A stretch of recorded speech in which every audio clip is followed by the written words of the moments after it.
Okay. Okay. I just want to thank everyone for taking time out of your evening to join us. I see the numbers going up. We're at over 100 participants, so thank you. Hopefully we'll be able to get a lot of your questions answered tonight. Before we start, I just want to, I'm Kristen Kanzer, I'm the PTA Council President this year. I just want to take a minute and ask you if you could please look out for an email from Tony Ann, who is your unit president this year, about upcoming meetings and membership. This is a year when we're really going to need all of you, and we're going to need your support so we can continue to support our students and our staff. So if you could look out for that, we would very much appreciate it. I just want to start by thanking Mr. Polanski, Mr. Cusack, Dr. Acker, Ms. McCoy, all of our administrators. I posted today, there was an article that New York State PTA posted. I want to get the title right. The article was, "How Safe is Your School's Reopening Plan? Here's what to look for." And the thing that struck me as I read the correspondence from New York State PTA is that our district has hit every point that they suggested we should look at in terms of getting kids back to school safely. And I know that's largely because of all the amazing work that our administration did over the summer. So we really want to thank them for putting our kids first and our staff first.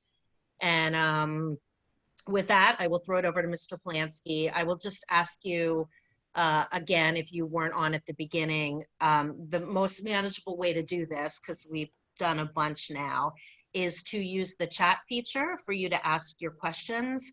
And that way we don't have to spend a lot of time muting and unmuting people, and it's easier to hear the folks giving the answers. So if you could type your questions into the chat, and then Mr. Polanski can go through and answer questions that way, that would be great. So over to you, Mr. Polanski. Thank you. And just to get us started here, a brief introduction. And if you want to wait to plug in the questions, because what happens is everybody plugs them in really early and they start to duplicate. So if you do want to do this as we go along, that's fine as well. Just a couple of brief comments before we get started, and I click on the chat so I can see the questions. I'm going to get to everybody's question tonight. Some of the sessions, I did 2 at the primary level, primarily because it happened on that Thursday right after the power went out. So I wanted to hold that session and still make sure people could get on. Done an intermediate, a middle level, and now the high school. And they've gone for a couple of hours. I don't want to leave any question unaddressed here. I'm going to start by saying I understand that there is no possible way that every plan can be perfect. And I also understand that there is no way that any plan can guarantee anything. We have tried to anticipate about everything that we could. I can't tell you that we've hit it all, but I will tell you that we've worked with this, with the guiding principles of safety and flexibility in mind. Obviously, the educational process is important to us, but if we can't keep kids and our families and our staff safe, then we're missing something. We're missing the boat here. And what you're starting to see, and I'll encourage you, try to avoid, I know it's impossible, so this is almost, I understand that these are idle words to a certain extent, but if you're going to compare from district to district, just understand that there are different circumstances that different districts face. And what you are starting to see now is districts that went a little bit further than we're going are starting to walk it back. There are concerns out there. There are unknowns out there. There are things that we cannot control. And I want to make sure of a couple of things before we start, moving forward from phase to phase. We need to be able to pressure test the things that we have in place. And I've had the same conversation with my staff. What I'm doing with the parents tonight at the high school level, I've done with the secondary staff on Monday morning, and I'll be doing with them tomorrow night. I want to make sure that I'm addressing everyone here. Understanding there may be things that you're not 100% satisfied with. Also understand that we're really doing everything we can to do the best we can in support of your kids, to keep them safe and to get them the best education possible under the circumstances. So that said, I'll address a little bit more as we go on. Please keep in touch with the website. There is a section, obviously, right smack dab in the middle of the page that has all the documents. Those same documents are posted under quick clicks. There is a 2020-21 reopening plan section where you will see all the communications from me, as well as all of the planning documents. I'm trying, anybody who's not getting emails, I think I've addressed most of those throughout the summer, but please understand that anything I'm sending out in letter form or putting up as a document or presenting to you as a document is also online on the website, and it's put up there promptly. All right, so that being said, I also want to address that, we've all been through a lot over the past 6 months. These conversations, I can't say enough about this community and the way conversations have been held here. I imagine it's not like this everywhere, and that's where my appreciation for the folks in Huntington comes in. Do understand that we're going to have to work people back into the school setting, and that's not just students, it's also staff. Everybody's been under different circumstances for the past 6 months, and some have experienced more trauma than others. We need to get these kids and our families and our staff back in good working order. So I have said to my staff, and I'll say it here as well, the first thing we need to do is remind these kids that we love them, we're here for them, and that this is a place that is going to do everything we can to keep them safe, educated, and in good working order in terms of their mental health. And if that takes a week, if it takes 2 weeks, I don't care. That's what we need to focus on to start. And then that'll make it easier for us to ease back into the academics. But just simple conversations. I was going to use the word luxury, and I'm going to pull back on that. We had, if there is any benefit here, in March when we shut down, the kids knew their teachers, they knew the peers in their classes. When the switch was turned on, there were familiar faces there. It may not be the case for some of these kids now, so we have to go through those steps with them as well. So we're going to take this kind of in a Maslow's hierarchy kind of way and start with the basic order needs first, and then start working them into the academics, and also understanding that curriculum may have to have been changed to make up for some of the learning loss that occurred during the spring. Maybe less, for example, going from, I'll use social studies, from global history to US history. They're kind of mutually exclusive, so you don't have to worry about as much review there. But going from algebra to algebra 2 and trig, we're going to have to backtrack a little. We're going to have to backpedal a little bit and do a little diagnostic work to understand where the kids are. That said, every child responded to this differently. So diagnosis doesn't mean we throw tests at them. Diagnostics can be done through instruction as well, and those are some of the conversations I know are going to be held at the building level and at the departmental level. Okay, so that said, I'm going to jump right into the questions, and I'm going to try and stay off my soapbox here. I'm trying to unmute Mr. Cusack.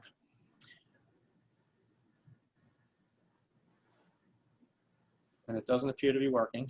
There we go. All right.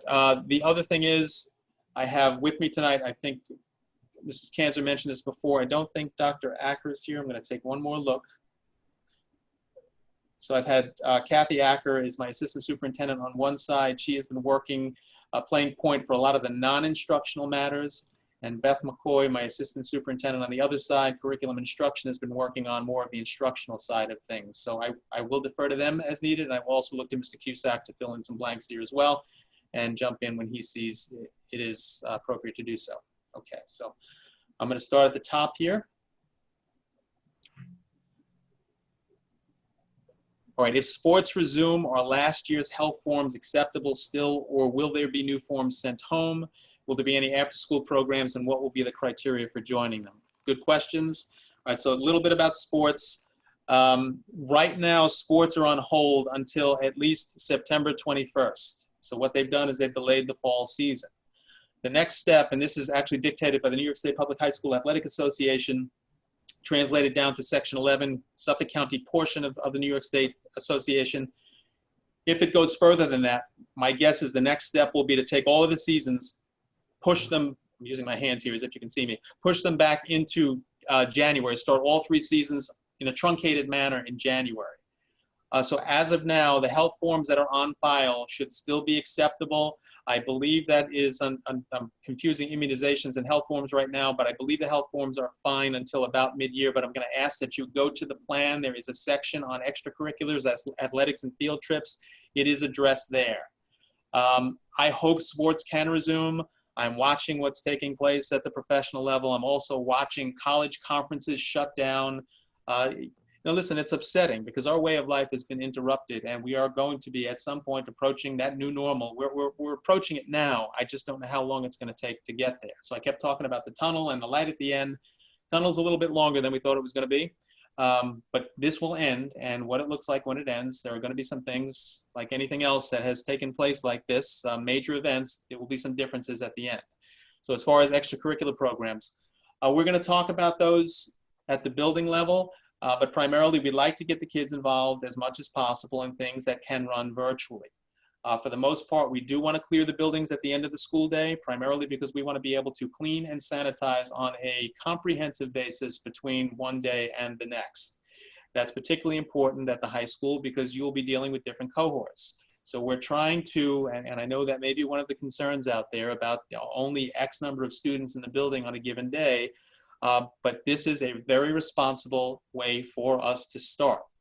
And if we can peel some layers back as time goes on, there'll be some things that we look at before we do that. But we need to be able to, A, feel confident that we can bring back a smaller group safely to start. We can, as I mentioned before, pressure test some of our practices and protocol, and then watch what's happening, because there is a very, there is a I'm not going to say very good possibility, but there is a possibility that schools return, there's a spike. And there are metrics out there that are set by the state. If the rate in any region, positive test rate that is, hits 9%, every school, if it's on Long Island, every school on Long Island is going to shut down, and we're going to flip to a full distance learning program.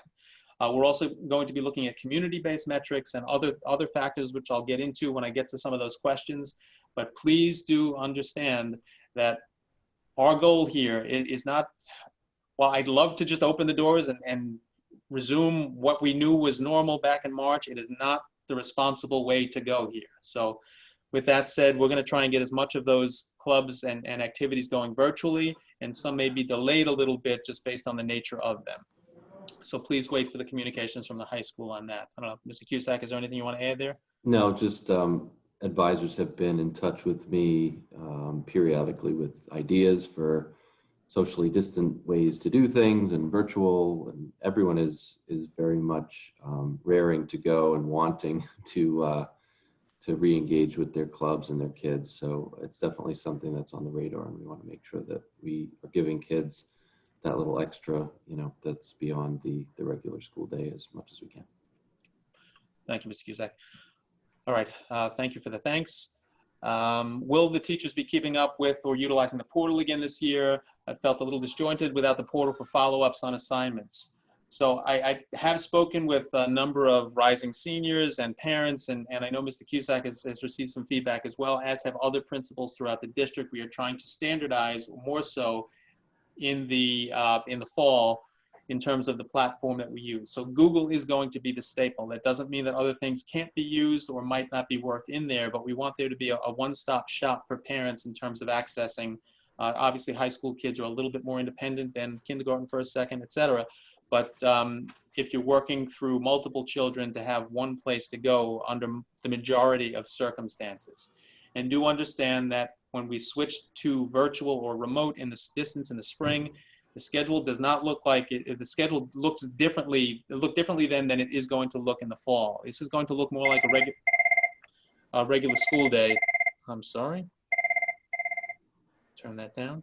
It's going to look much more like a regular school day than the way it was structured back in the spring. So students will be expected. I know screen time is a concern, but something's got to give here. The students will be expected to log on and to be in their classes on a period-by-period basis.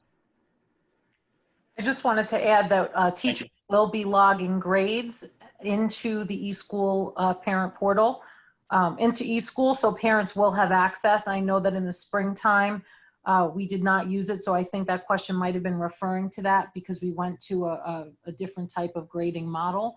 But starting in September, yes, you will have access to the portal, and yes, it will be updated. Thank you, Ms. McCoy. And she also reminded that grading is going to go back to the more traditional sense. And again, what I've said to the teachers is please be attuned to and responsive to individual circumstances that may be beyond student control. We cannot lose our compassion here. And there is not a person, this is why I would not trade the staff or this community for anything. The compassion, we understand where we are. We just need to kind of stay together and keep the lines of communication open so that we can address something that may not be overtly apparent on the surface. Okay, somebody's indicating they can't hear. That's probably on your end. You may have to make an adjustment.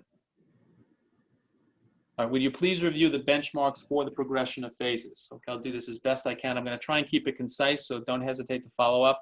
All right, so quickly, initially we actually put dates in there, but the dates really were arbitrary and capricious, and we can't tell what's going to be a week from now, no less when we wake up tomorrow morning. So 3 things that I would, that I'm going to unmute Mr. Cusack again, that I'm looking at in terms of whether we're ready to move forward into phase 2, phase 3, or anywhere in between. If the governor can build in between phases, there's no reason we can't as well. I'm trying to be, and we're all trying to be as flexible as possible. So we're going to look at, number 1, positive test rates, regional and local metrics. So, you know, even though the 9% would shut down the schools, the bottom line is in our community or in a school, there could be hopefully nowhere, but if it's in one of our schools, there may be something that shuts down a classroom, a wing, or even the building because of positive test cases confirmed in the building. And the trigger, by the way, is a confirmed positive test case in the building, not a contact of a contact, not somebody's mom, not somebody's cousin who they were with over the weekend. It's a positive test case in the building. So we're looking at positive tests. We're looking at region, we're looking at local, community, et cetera, in terms of the percentage of positive tests. And right now across the state, they've generally been below 1% most of the time. And if they creep above, it's barely, and that's why the governor said, okay, you guys can open. His threshold was 5%. So we're well below that. We want to keep it there. We want to get rid of it, but we certainly want to keep it below a number that's concerning. So that's one thing we look at. Number 2, we're going to look at the number of students who select to stay home full virtual. And that's still coming in. Before I sent the reminder out on Friday, we were at 200 and something. Now we're at 400 and something. And I gave people till August 24th, primarily because I wanted to complete these meetings and give you as much information as possible to make a decision. And also see what happens in terms of the status of the virus in the region. Something can happen this week that spikes it, or something can happen that can pull it back. So we're going to be looking at those who select that full virtual option, because that will determine class sizes, rosters, et cetera. And I know that's a busy time for all of us administratively. And I'll come back to that in a second. The third thing we're going to look at is the efficiency, the efficacy of our practices and protocols, the ones in the plans. So there are 3 things that we have in place right now that we're going to really try diligently to impress upon students and staff as important. That's social distancing. The benchmark is 6 feet. So under normal circumstances, in most cases, people need to be 6 feet apart. It's about wearing masks. This is my favorite. Over nose and mouth. And it's about the physical barriers that'll be placed on desks and the desks in cafeterias. So, you know, I understand that there are, well, if you're social distancing, why wear masks? If you're wearing masks, why social distance and why the barriers? Listen, if you look at the American Academy of Pediatrics, what they recommend, if you look at CDC recommendations, we need to take every precaution necessary. And it's not the time to back off on that. And somebody used an analogy with me today about, you know, what do you do in the winter? This is a pandemic winter. We're layered up here. We need to protect as comprehensively as possible. And then if things improve and our practices are working well and the rates stay low and we have a lot of kids on the full virtual model, we can start to peel some of those layers. But when we reopen day 1, that's not the time to do that. All right, so those 3 things in sum, once again, positive test rates, efficiency of procedures, and how many are on full virtual. Okay, moving on, and I'm gonna let Mr. Cusack finish this in terms of my thought here, because we have discussed this. Thank you for the thanks, and will the seniors still be able to go out for lunch? And to be honest with you, I have not pulled that back yet. Well, I want to say yet, but we haven't pulled it back because there is no reason that they can't go out and get some fresh air. You know, the bottom line is, they're going to go home and come back the next day or the next time that they're in school. They're still going to be out and about, and we can't really determine exactly who they'll be in contact with when they're not in the building. But we really haven't talked about taking the senior privilege away. Yeah, nothing really to add there. That's something that I don't think would really have a negative impact, so we're going to keep that in place. My belief is that when they come back in, they'll still be going back through those temperature checks. So Absolutely. Pretty much anyone who comes in or and goes back in after coming out, they're going to go through those devices as well. And the device Mr. Cusack is talking about, it looks like what you walk through in an airport. It's an archway, and it's an infrared temperature scanner. It can record up to 70 per minute. It's got a panel up top, and if somebody records at 100.0 Fahrenheit or higher, they're going to be pulled aside, and they're going to be rechecked with a handheld digital scanner. And if it's confirmed, isolation room, parent pickup, and that we can get into that once I get to one of those questions. We'll address it a little bit in more detail moving forward. All right, again, lunch question. Will there be a lunch period in the cafeteria on the days that they are in school? How will the food be served to kids that would like to buy lunch? I'll let Mr. Cusack jump in after I start here, and Dr. Acker would typically be one that I defer to here because she's been doing some great work in terms of cafeterias. There's still going to be lunch period. It's not, elementaries are eating in the classrooms. Secondary, Finley, and the high school, there will be additional lunch periods added. The tables are out, desks are in, and there will be polycarbonate shields on those desks. I know this is not going to look like a school cafeteria in the traditional sense, but again, kids aren't wearing masks. We've got to do everything we can to keep them far apart and to keep them protected from aerosol particulates as best we can. So there will be lunch in the cafeteria. They can buy lunch. My school bucks is still in place, so you can preload that. Obviously, we're trying to avoid as much hands-on currency and touching keypads as possible.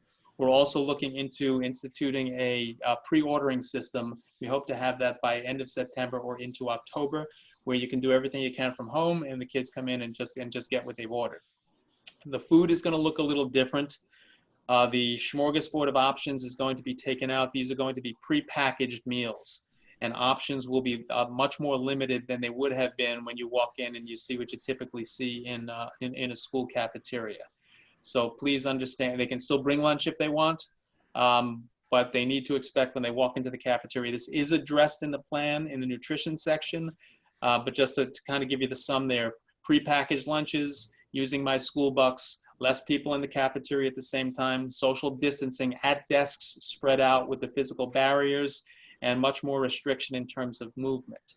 Mr. Cusack, I'm going to add to my own little twist to the question about the courtyard and your thoughts. Yeah, there. the plan is to have it available. We'll have seating spread out and all facing the same direction, as same protocol as inside, just to give us a little bit more space as well. But each cafeteria will seat 50 students spread out. We measured and went in, put the desks in, and looking at the cohorts, will be nowhere near that number, especially with the two additional lunch periods. Lunch periods are now 4 through 9, and we're also looking to put, just like you would see in any store, for waiting online, having those 6 foot spaced out, so that when kids go to purchase lunch, they know where to, how to distance themselves. Perfect. Thank you. And I'm going to defer. I'm going to come back to you on this one as well, because I believe we're moving forward with this. And thank you for the high school questions, because this will be the time to ask it. How will the hybrid schedule affect student interns? So interns, if they're working with teachers, would continue to work with their teachers in the same way that the internship is set up as part of their schedule. So say period 7, you're working with a particular teacher, you would continue to do that. On the days that you're not in school, you would do that virtually and confer with the teacher as well. If it's an outside internship, we'll need to work together with the advisors of the internship program. That's Ms. Tyree and Mr. Kaleka, to make sure that all of those same protocols are in place. We'll be very careful with that. And if that can't be guaranteed, we would do something virtually. Okay, thank you for that. Okay, I'm going to come back to you on this one as well. Just wanted to understand how and where car drop-off and pickup procedures would work. Is there a specific entrance, exit, or place for the lineup for cars? Thanks so much. And I'll start by saying, just keep in mind that on any given day, you may end up with less than 25% of the 1,500 students that would typically be there in the building, and that accounts for the students who are also choosing to stay full virtual. And that, I'm going to address that quickly just because I know the question is out there. You can choose that at any time. My kids are a little older. I know dragging my son out of bed, he's 24, during the high school years was sometimes, and he was a lot bigger than I was, just trying to drag him out of bed and get him moving was a task and a half. They could technically participate even when they're supposed to be in school on a virtual level as well if they overslept. Attendance is going to be taken based on online presence as well as physical presence, but they have to be there regardless. So you can't, a lot of concerns about, well, I won't even mention it now, but understand that they have that option, but they've got to keep up with the work and they've got to be present in each class to the greatest extent practicable. And that's what, there must be an extenuating circumstance if they're not. So please, that expectation, you can help us with that. As far as drop off and pickup, we've talked about staggering buses and cars. I don't know if we need to do that at the high school. We don't need to. Yeah, we don't need to do that at the high school. The traffic flow has never been our favorite part of Huntington High School. It's it's all one line. It will actually go a lot quicker than it has historically done because we'll be using 5 entrances. My understanding is that we have these temperature scanners for 5 entrances, which will be staffed. So that gives us all of the space from the gym lobby all the way down to the music doors. And we'll just They'll be monitored. Yes, monitored by staff. So we'll have all of those entrances and we'll keep the traffic flowing so that as you pull up, you go as far down as you can, drop off, and enter the nearest door. So because we are in the cohort model, I don't foresee a backup at all, actually. And if it turns out that there is one, we're going to reevaluate that. And sure, we have the option of staggering the cars a little bit if we need to. We do. Yeah, we can reroute some portions of the traffic if we had to, and we can do that relatively quickly. But yeah, the first couple of days will give us a good sense. But honestly, I don't see any reason why it would be more backed up than usual. We're going to have a lot less volume. Perfect. Thank you. All right, Ms. McCoy, I'm going to put you on the spot here and follow up with Mr. Cusack. Will live stream and in class, or with live stream and in class happening at once? How will exams take place? All right, Ms. McCoy, do you want to just describe the technologies a little bit to start? So we have a webcam that's been attached to each smartboard in the classroom. So live streaming at the beginning of the year will be more like screen sharing. So whatever's taking place on the smartboard or a document camera or anything like that will be viewed at home by the students. Students will be able to ask questions either via chat or if they speak through, if they're not muted, they would actually be able to ask their question and it would project into the classroom so the teacher could verbally respond. Being that this is a new piece of technology that we're using in the classroom and the teachers will be managing the students that are present in front of them as well as the students at home, we are keeping the video off for the first 2 weeks, to see how our bandwidth is and make sure that we can sustain this level of technology, and B, just to let the teachers really acclimate to the new environment that they're teaching in, establish relationships with the students that are present, and also then respond to students either via audio or via the chat feature. So that's how we will start the year off. As far as assessments, we're not telling teachers exactly how they need to handle the assessment process at this point. We want to get the year started. We want to establish relationships with students. Some teachers might prefer to give assessments in a face-to-face environment. Some may prefer to have online assessments for all students at the same time. So we are going to be a little bit flexible in that regard. We are going to probably use more formative types of assessments, especially at the beginning of the year, to really see where students are rather than tests and quizzes. We really want to monitor their progress at the beginning, especially because we lost some instructional time at the end of the last school year. So we're going to ease into this process in the first couple of weeks of school. Testing does present some challenges, and it's already a topic that's being discussed by a number of departments in terms of how to navigate testing when you have kids in two different environments, because it does lend itself to, you know, the potential for maybe sharing answers, things like that. Not that anyone would ever do that, but it is something that has been considered. One of the discussions, specifically in the science department, I believe, is to really take a look at alternative ways to assess kids. You know, not your typical types of tests as much as might have been the case in the past. To do things in as authentic a way as possible, while, you know, really getting to the to an understanding of kids' understanding of the topic. So it's really something that I think needs to be discussed among the departments to come up with some creative ways to test kids' knowledge in different ways. Dr. Acker is on. If you can unmute her, please. I have done that already. Oh, okay. Also, I know the question is out there regarding Regents exams. As of this moment, nothing has been changed with respect to a Regents exam schedule for January and June. That could happen at any point. It happened kind of late in the game last year.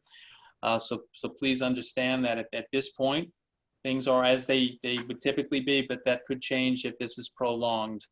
And we will be following standards-based curricula.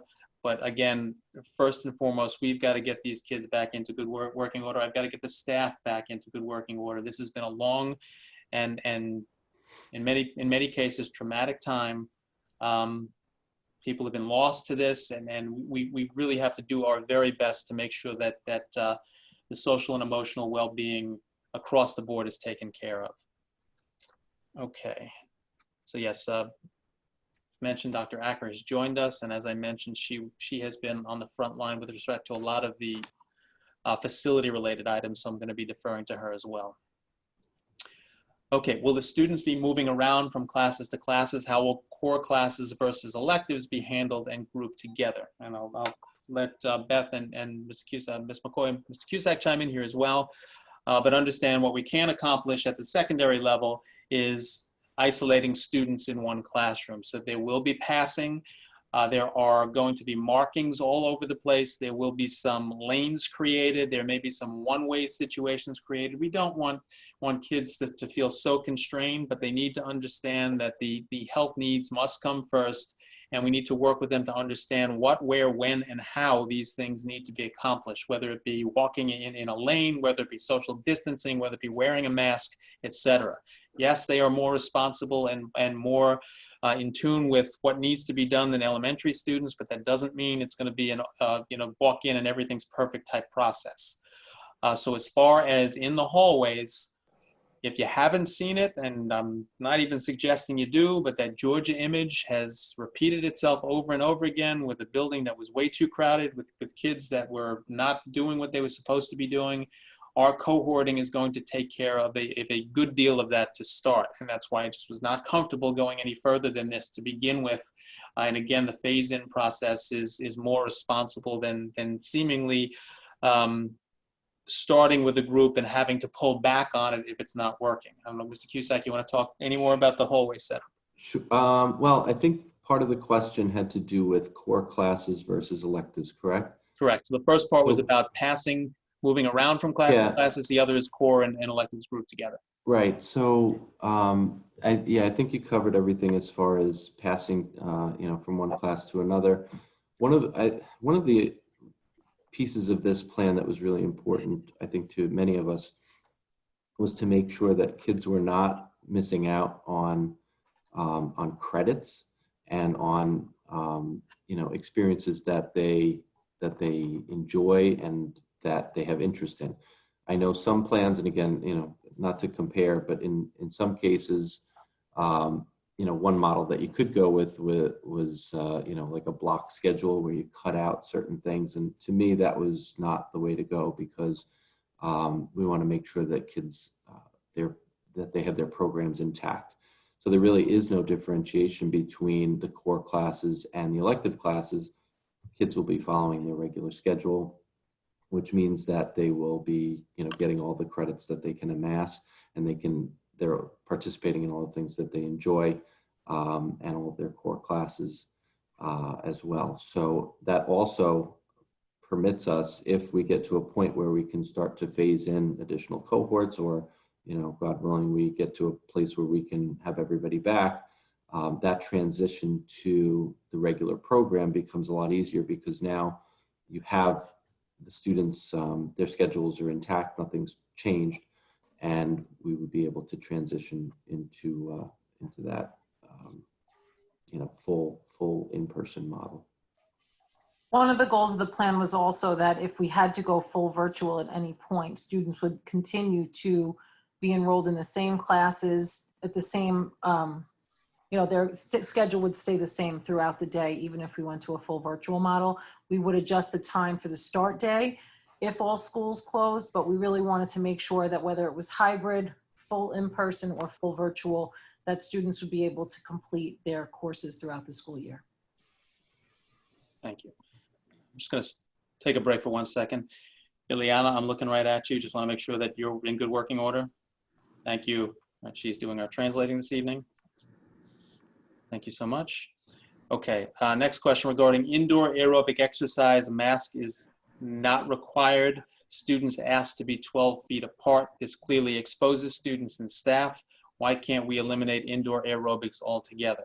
So if we are doing those, there's three things that are attached to the 12 feet. It is aerobic physical activity. It is chorus, because of the singing and projecting of the voice and potentially aerosol particulates from the mouth, and also wind instruments, which we're taking as both brass and woodwind instruments.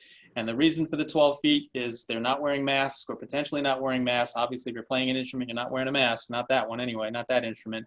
You want there to be less chance of particulates reaching from one to the next.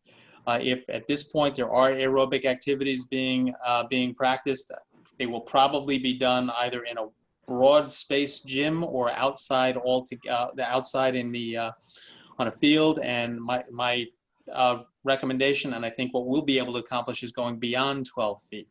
So again, we're following CDC guidelines as well as what we're given by the Suffolk County Department of Health, and 12 feet seems to be the distance that we can work with. Activities will be selected in the physical education area very carefully. Nothing contact.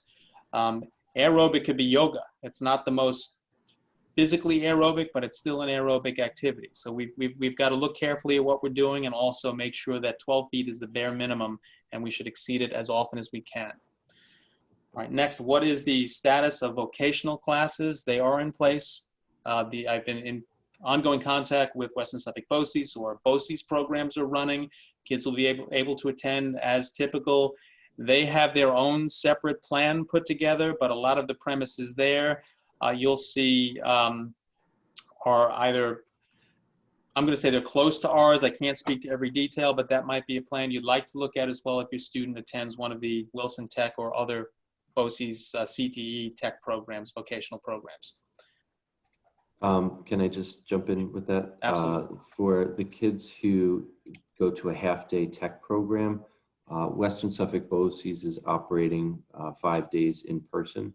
So transportation is going to, and big shout out to Mr. Hender, who helped to coordinate this. Transportation has been set up so that kids, if they are on their virtual cohort day from the high school, they'll still be able to go to BOCES in person for the 5 days. So that's quite a schedule to put together, but I believe that's pretty much finalized at this point. That routing has been done so that kids can do both programs and they don't lose anything. And that may impact the load factor on a bus. So for those attending those programs, because they are going every day, it may require us to go beyond the in-district load factor of 22 on a large bus, and that has to be something that the parent feels comfortable with as well. Okay, this is a long question that I'm going to let Ms. McCoy start with here, and I'm going to read it. In the curriculum instruction section of the plan, you mentioned the anchor standards of creating and presenting and responding and connecting, and give examples of how the in-person instruction will differ from the distance learning days. However, in Appendix A, you say the teachers will live stream their instruction daily for students at home, meaning the same in-school period by period schedule. Are students in the classroom and students at home going to be taught the same things on the same day? Hold on, I got to scroll down here. I.e. John Doe and, why is this not letting me do it? There it is. John Doe and Jane Smith both have AP Chemistry during period 2. When John is in class and Jane is at home, we'll both be seeing the same lesson taught in the classroom. Let's start with that, and then I'll go to the next part of the question. So yes, the teacher would be live streaming most likely the first 15 to 20 minutes of the classroom. So it may be similar practices to what they've been doing in the past in a regular lesson, with some sort of a do now or a check-in at the beginning of the lesson, a mini lesson, or an introduction of new content, so guided practice, and then possibly time for independent work. During that independent work time, which would probably be the latter portion of the lesson, depending on how it's structured, that would be time that perhaps something different could be assigned to students at home, could be the same types of activities that are assigned to students at home. There could be something that's a video that students are going to watch at home. But the goal for the live streaming plan is so that we are continuing new content and new instruction each day, so that we're moving through our curriculum throughout the school year. In many models where you're only teaching to the group in front of you, and then the next day you're doing that lesson again to the next cohort, we would only be able to accomplish half to a quarter of the curriculum throughout the year if we went with a model like that. We felt that this live streaming model would give students, both in person and at home, the best opportunity to learn new content, be able to ask questions, and also to get feedback from the teachers. Is it going to be an adjustment?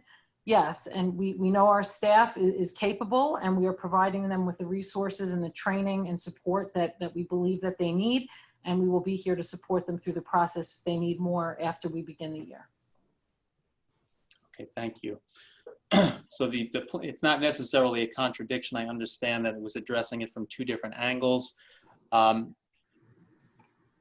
My hope is that you found there are a lot of things that are repeated in the plan, and the idea is reinforcement, not to necessarily repeat for the sake of repeating, but we do want to make sure that there are certain items that are reinforced over and over again. I'm going to stop here. I'll get to the second half of that question in a minute, because it just reminded me of something that I want to throw out there that I've thrown out at every one of these meetings.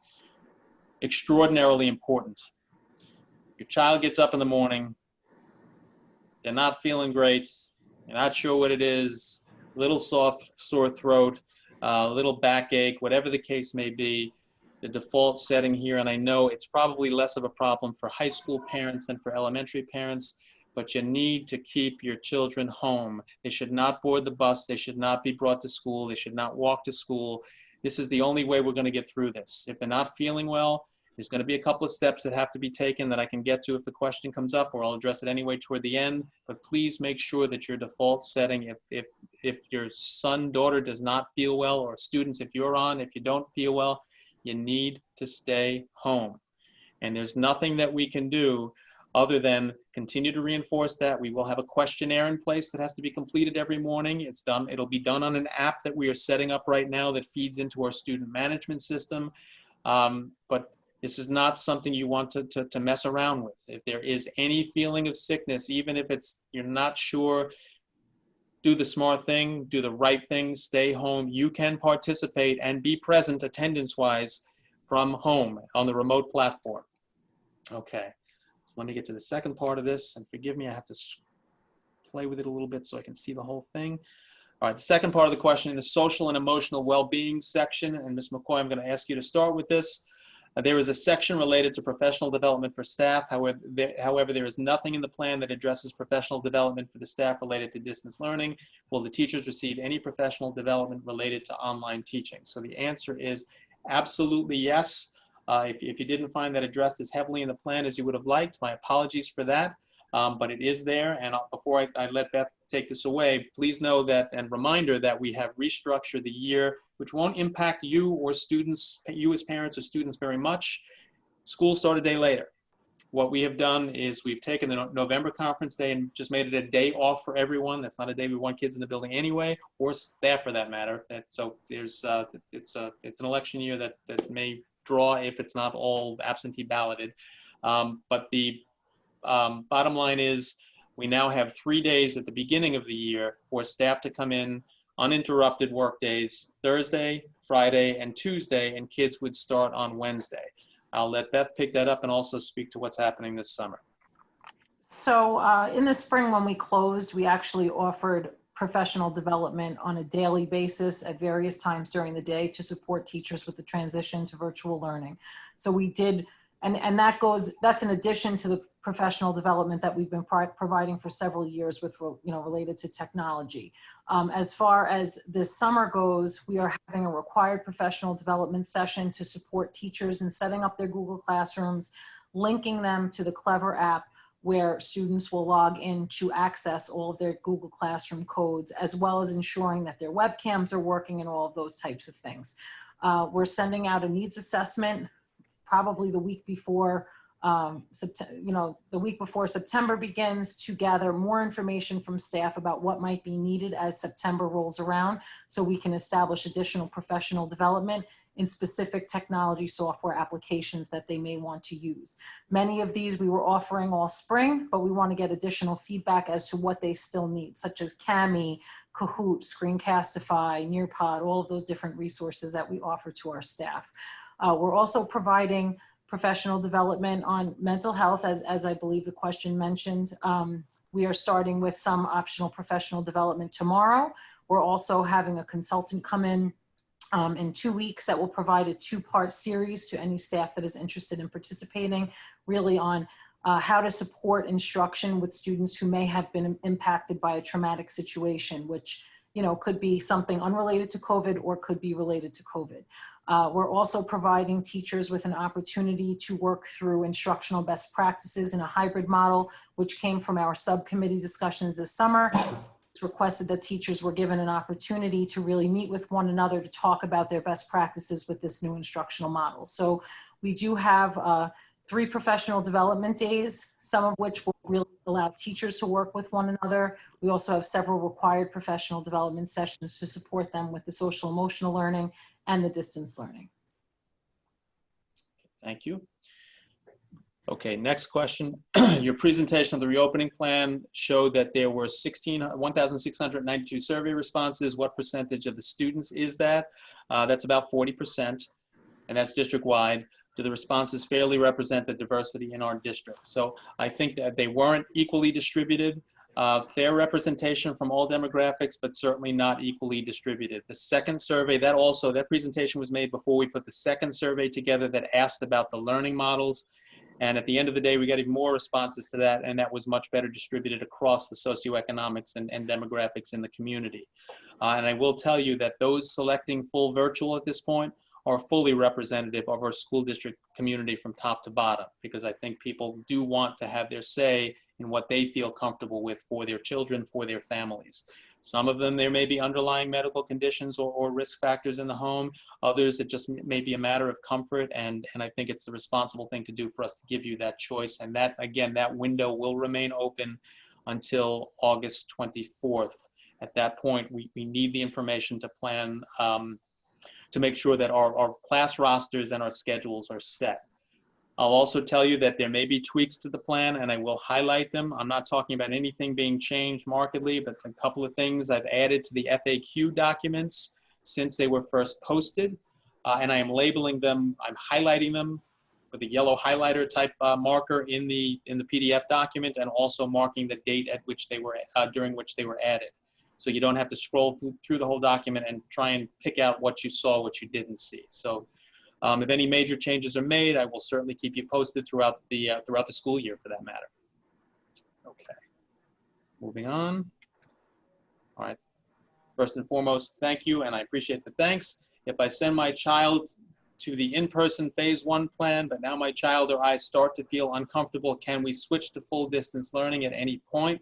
And the answer to that, then the second part of this kind of goes with it, or would you suggest that if we have these concerns, starting off with full distance and progressing from there? So I leave that up to you. We can make the switch from hybrid to full distance relatively quickly. If you let the principal know or the point person in the building know, we can. So what we've done here, and thanks to my staff here for making this happen, you know what cohort your child is in, or if you're a student, what you're in. We have in our student management system everything color-coded.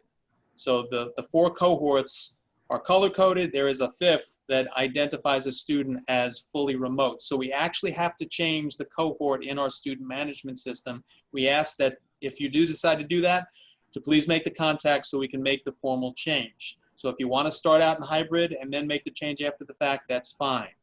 If you want to start fully remote and then go to hybrid, that's not going to be as immediate, and I cannot tell you exactly how long that's going to take, because we're using what you tell us, not in hard and fast fashion, but we're using it to plan course enrollments, schedules, etc. So again, in making sure that social distancing and all the other pieces of the plan are in good working order, we're relying on the information we have there. If you're selecting remote, it's very important that you have a sense of what you'd like to do or how long, so we can plan accordingly. So some hybrid to full remote, quick, full remote to hybrid, not as quick.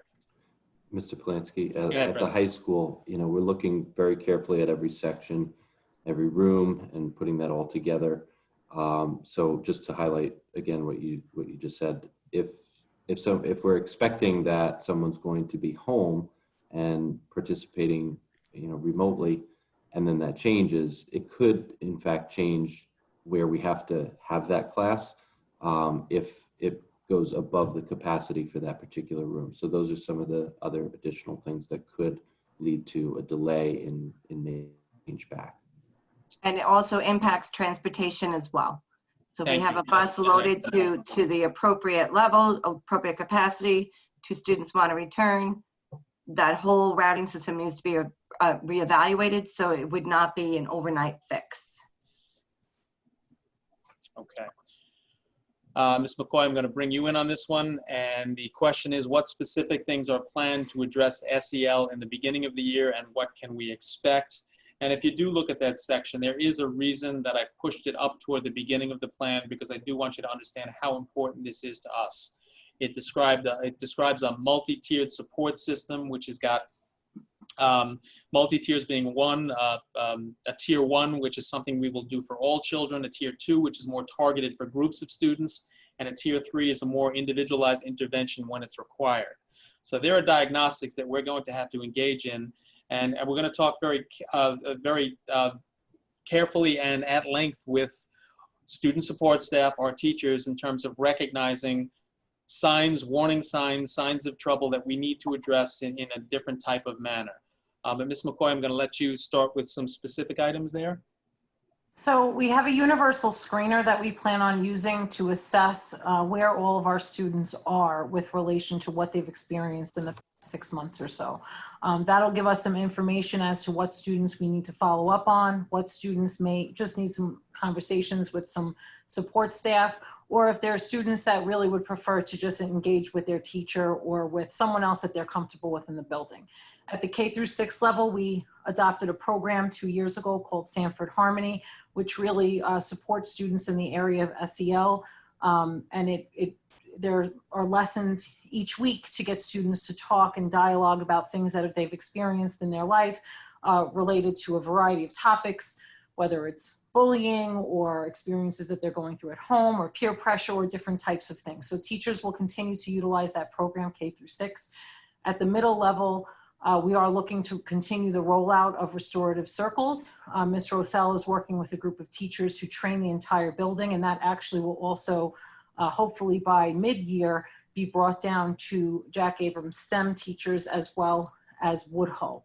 And at the high school level, We still have our restorative practices in place at the high school level, as well as the information we will get from the universal screener.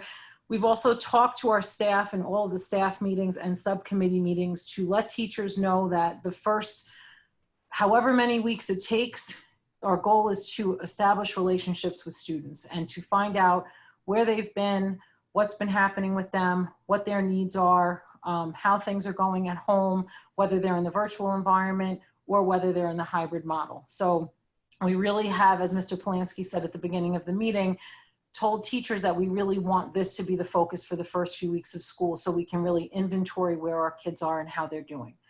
So that is our plan to get started. One additional piece we do, and this is something that we've done for many years, we have weekly mental health team meetings, which incorporates all of our mental health staff, social workers, psychologists, school counselors, deans, and administrators, and we meet once a week to discuss students who might be needing additional support at a given time, whether it's from a life event or just, academic pressures, depression, things like that. And I imagine we'll be, looking very closely at that screener and the results of that to give us additional insight. But we'll be continuing those meetings into next year, of course.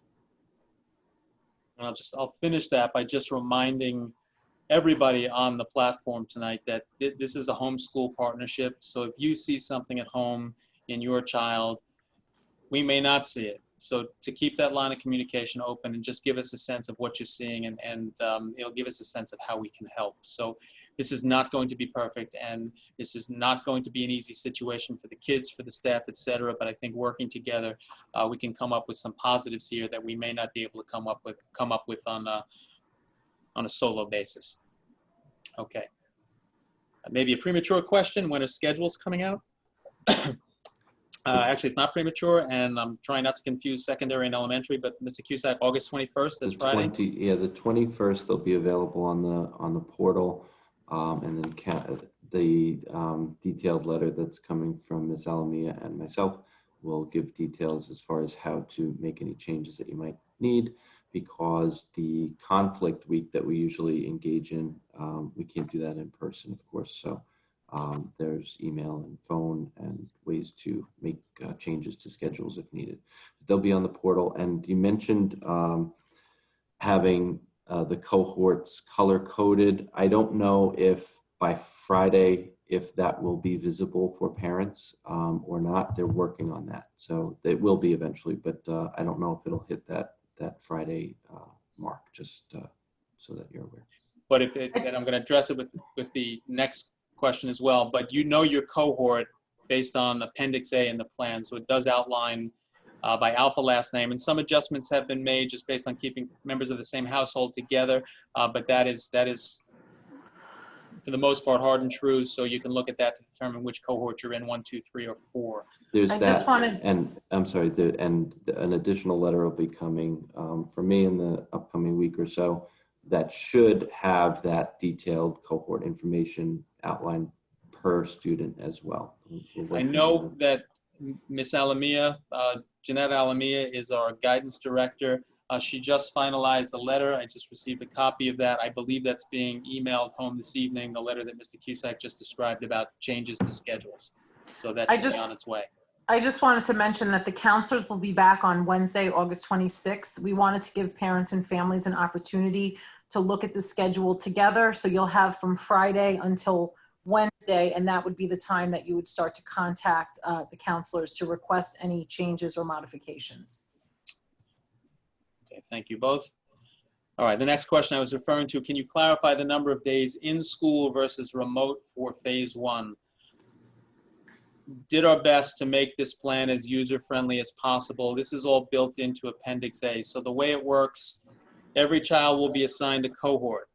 It's essentially 1 day a week with a rotating second day. So you may be assigned to a Tuesday cohort, Wednesday, Thursday, or Friday. So the first day of school for students is Wednesday, September 9th. The students in school that day will be those members of the Wednesday cohort. Everybody else starts school remotely. Thursday, the Thursday group comes in. Friday, the Friday group comes in. the first Monday is a second day for cohort number 1. So that cohort will actually be in school learning on site during 2 days that week.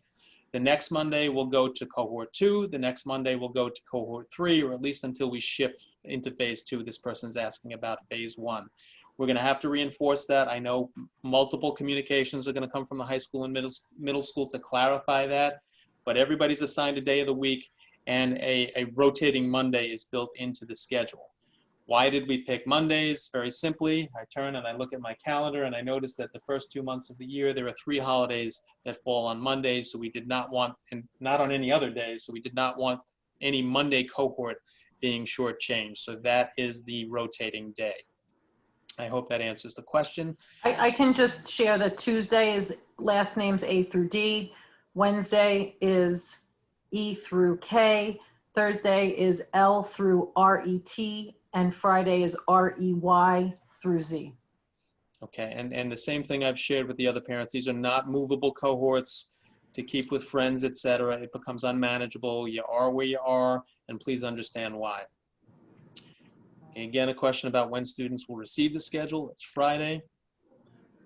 Will driver's ed resume for those who started back in February of this year? So there was I'm not going to call it an executive order, but some direction from the governor on this that was a little bit difficult to interpret. It's a good question. We want to get that started, and we're looking at the possibility of doing more virtually. We got cut off in the spring because we had only completed, and most districts had only completed less than the threshold number of hours. I think we needed 18 hours of lecture, and we only had 10, so that completely disrupted the entire schedule. So with those with questions about driver ed, I will suggest that you contact Mrs. McCarthy's office as she oversees the driver ed program, and there's still some details to be laid out there. We're going to resume it as soon as we can. For those who started back in February, I don't know that we can pick it up from there. It may have to start from scratch, and we'll work with you to get that set up and started. Okay, the next question, when will the plan be reevaluated to decide if we can move to phase 2? There's no set date. It's an ongoing process. So honestly, at the end of each day, we're going to look at where we are, certainly evaluating our processes and procedures. That's going to be on an ongoing minute-by-minute basis. But certainly looking at the metrics, we will have access to obviously regional percentages as well as community percentages, and the number of hybrid versus full remote, that'll be in hand before the year begins. So for the most part, we're going to be looking at the incidence of the virus in the community, the rate of infection, as well as our procedures. You know, we do want to give parents notice prior to shifting from phase 1 to phase 2, et cetera, et cetera. But this will be an ongoing process, and certainly, if not more than weekly, at the end of each week, that's a perfect time for us to look at where we stand and how much further we can move forward. We have the layers in place right now. We do want to peel them off and get more kids back in the building at the same time, but we do not want to put students, staff, or community members at risk while doing so. And again, it's very easy to compare districts, but understand that we feel that we are acting responsibly, certainly to start this process. Okay, what percentage of high school students have elected full distance learning? I'm not looking at the grid right now. I can tell you we have, it changed over the weekend. I know we have more than 400 at this point, and I know that was about evenly distributed across the grade levels. I looked at the list carefully today several times. We're about, I think it was between 115 and 120. Some grade levels have more students than others, but that was for the high school as a whole. Okay. Thank you much. Okay, good question. All good questions, but this one is new. I'm going to ask for Mr. Cusack's help here because this may vary by department. How will extra help be offered to students, and are there minimum requirements with respect to faculty in terms of having to offer it? And again, this could be done virtually or on-site. I'll let you pick it up from there. Yeah, so there are minimum requirements. It's once a week, but many teachers do offer extra help, additional, for additional days, both in the morning and in the afternoon. And the plan is to, as Mr. Polinsky mentioned earlier, our goal right now is to try to clear the building as much as possible at the end of the day for cleaning. So the best case scenario is to provide extra help virtually, and it will have to rotate from one day to another, week to week. Teachers will be instructed to manipulate their days so that they can make sure that all kids will be able to get extra help when they need it. So that if you're in person on one day, the issue with extra help being online is that if it's your in-person day, then you'd be on the bus or on the way home when that extra help is taking place. So it has to be movable in that, so that all kids can participate in it. Perfect, thank you. All right, understand that the questions are time stamped. I'm going in order of the time that you input them. I'm still back at about 7:15 here. I'm going to move through as quickly as I can, but some of these may be repeats because they hadn't heard the answer before they posted the questions. So this is on us, not on the people who are asking them. This question, is there any idea as to how long until we move to phase 2 and phase 3? I wish I could give you that information. This situation is constant, it's fluid, it's constantly changing. There is no way we can determine what happens with this, particularly those pieces that are beyond our control. Keep in mind, phase 3, as it's stated in the plan, is everybody coming back at all grade levels. I don't see that happening anytime soon. So, like I said, we initially had time frames on this. They were arbitrary, they were capricious. We had to take them out because there are so many factors that can impact. It's easy to open the doors a little bit more. It's a little bit disconcerting and disappointing to have to pull it back. So unfortunately, I can't give you much more than that. How will parents check grades? Portals will still be open, student and parent portals. This was, I think, addressed already, but it goes back. How will exams be handled? Given there's only a certain number of students, a quarter of the students will be in a physical classroom at any time. And how, the next question is also, how will tests be given? I think we hit that, correct? Yes. Anything more to add there? No, just that, again, we're looking to, whenever possible, move to alternative means of assessment, but teachers will need to work through what's going to work best with their particular group of kids. It may be that they provide the tests when they're in person, or they may do it all virtually. Okay. The extra help question was asked and answered, but this adds a piece to it. Will the extra help be provided on any type of platform? So I would have to assume that if it's virtual, it would be the same as the class. So okay. Google Classroom. And please don't hesitate. I don't want to speak for individual teachers. We're trying to make this as consistent and as standard as possible. But we do want the teachers to have the ability to reach individual students in a professionally sound and acceptable manner. So certainly keep that line of communication open. Okay, will the lessons be recorded so that students, especially those with 504 IEP accommodations, can refer back to them? This is extremely important for those with cognitive dysfunction. I'm going to start this and have Ms. McCoy finish. You know, we've done a number of these meetings already, and I'm happy to continue doing them. It's important that people have a forum and a place to get their questions out there. I did agree, and Ms. Rich is going to circulate this. If you are a special education parent, she and I will be conducting a session on Monday evening, specifically in conjunction with SEPTA. So if you want to sign on then for anything specific to students with disabilities, I'll encourage you to do that. I know she's going to put that information out there. I just sent her the link. Do you want to speak to anything specifically, either one of you for that matter, related to 504 IEP? We were not planning on recording lessons. The expectation is that students will log on during their period if they are at home, and teachers will be able to support them and also support any of the accommodations that they have on a 504 or an IEP. Students that are receiving any additional services will get them through teletherapy at home, or they will get them in person if they are in the building. So we will continue to provide all of the services that are required as per their IEP or their 504, but we were not planning on recording lessons.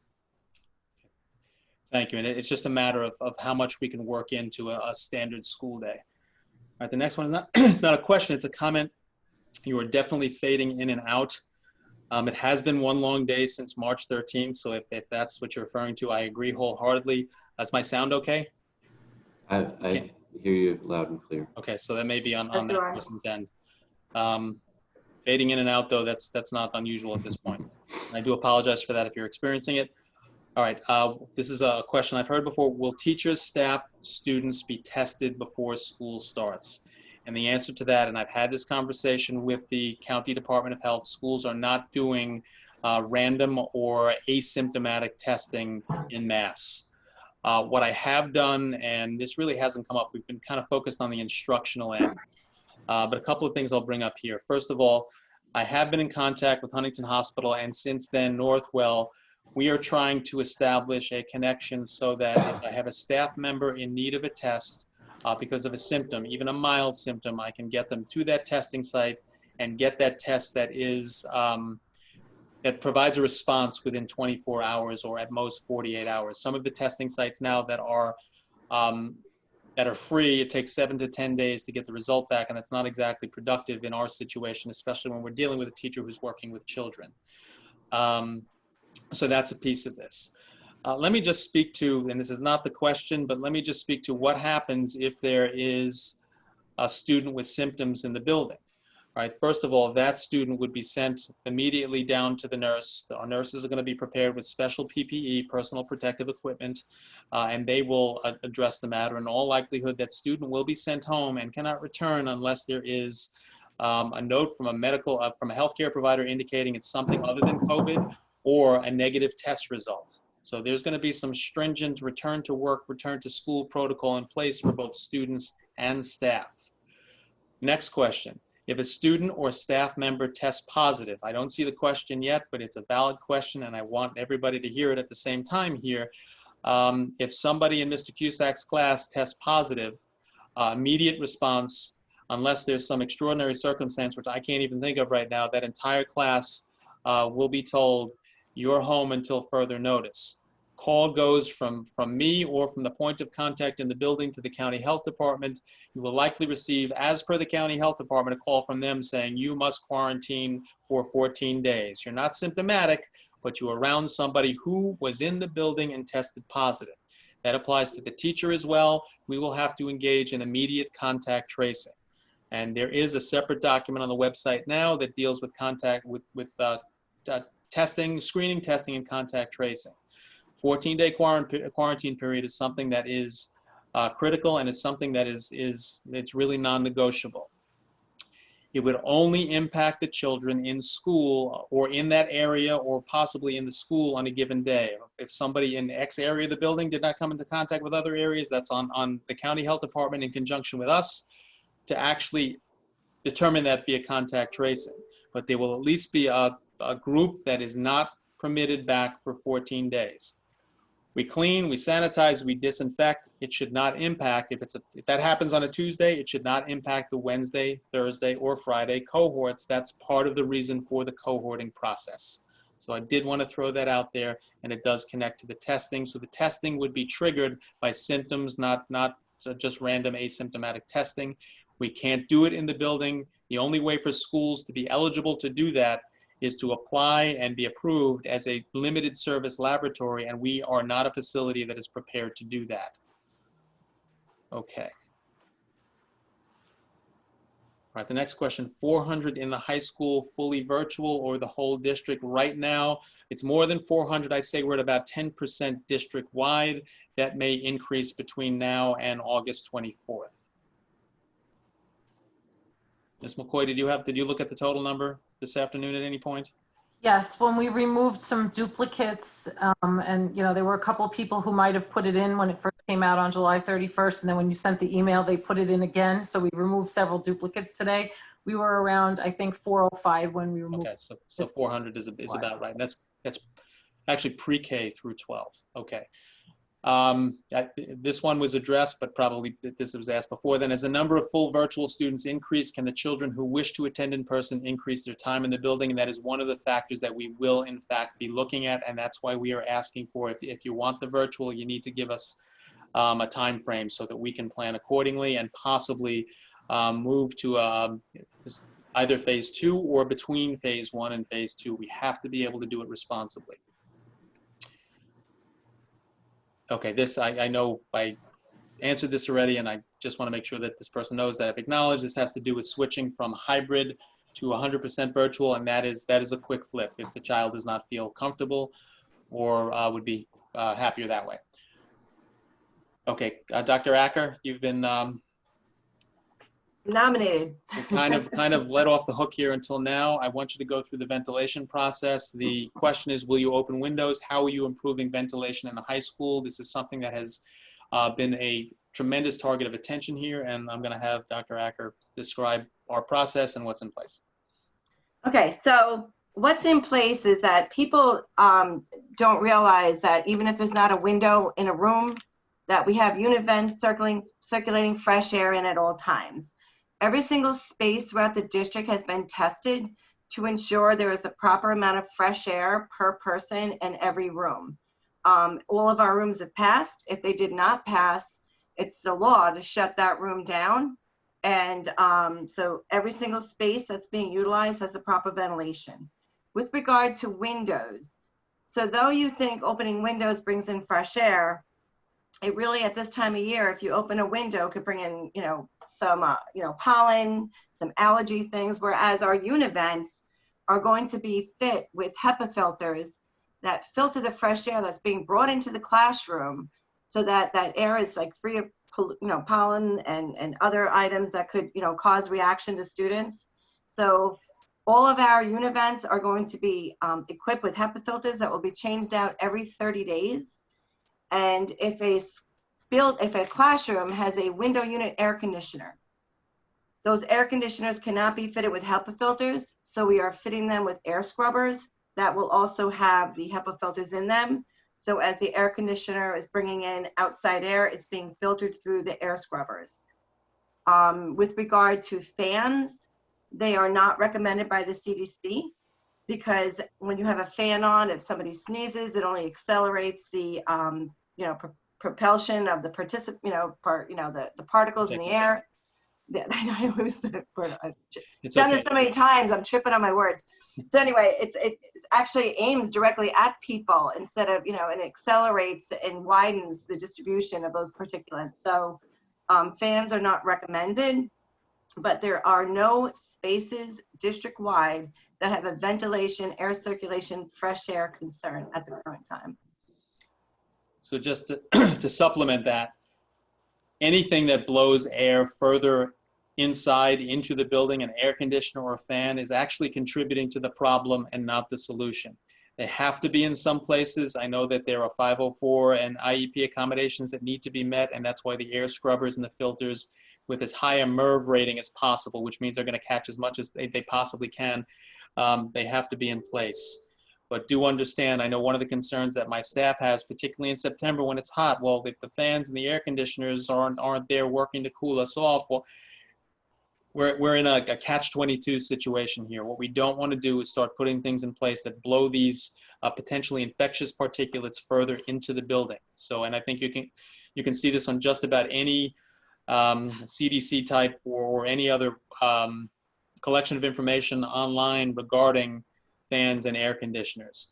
The other thing that staff has been asking about is, can they prop the doors open to increase, air circulation or ventilation? But unfortunately, that cannot happen for two reasons.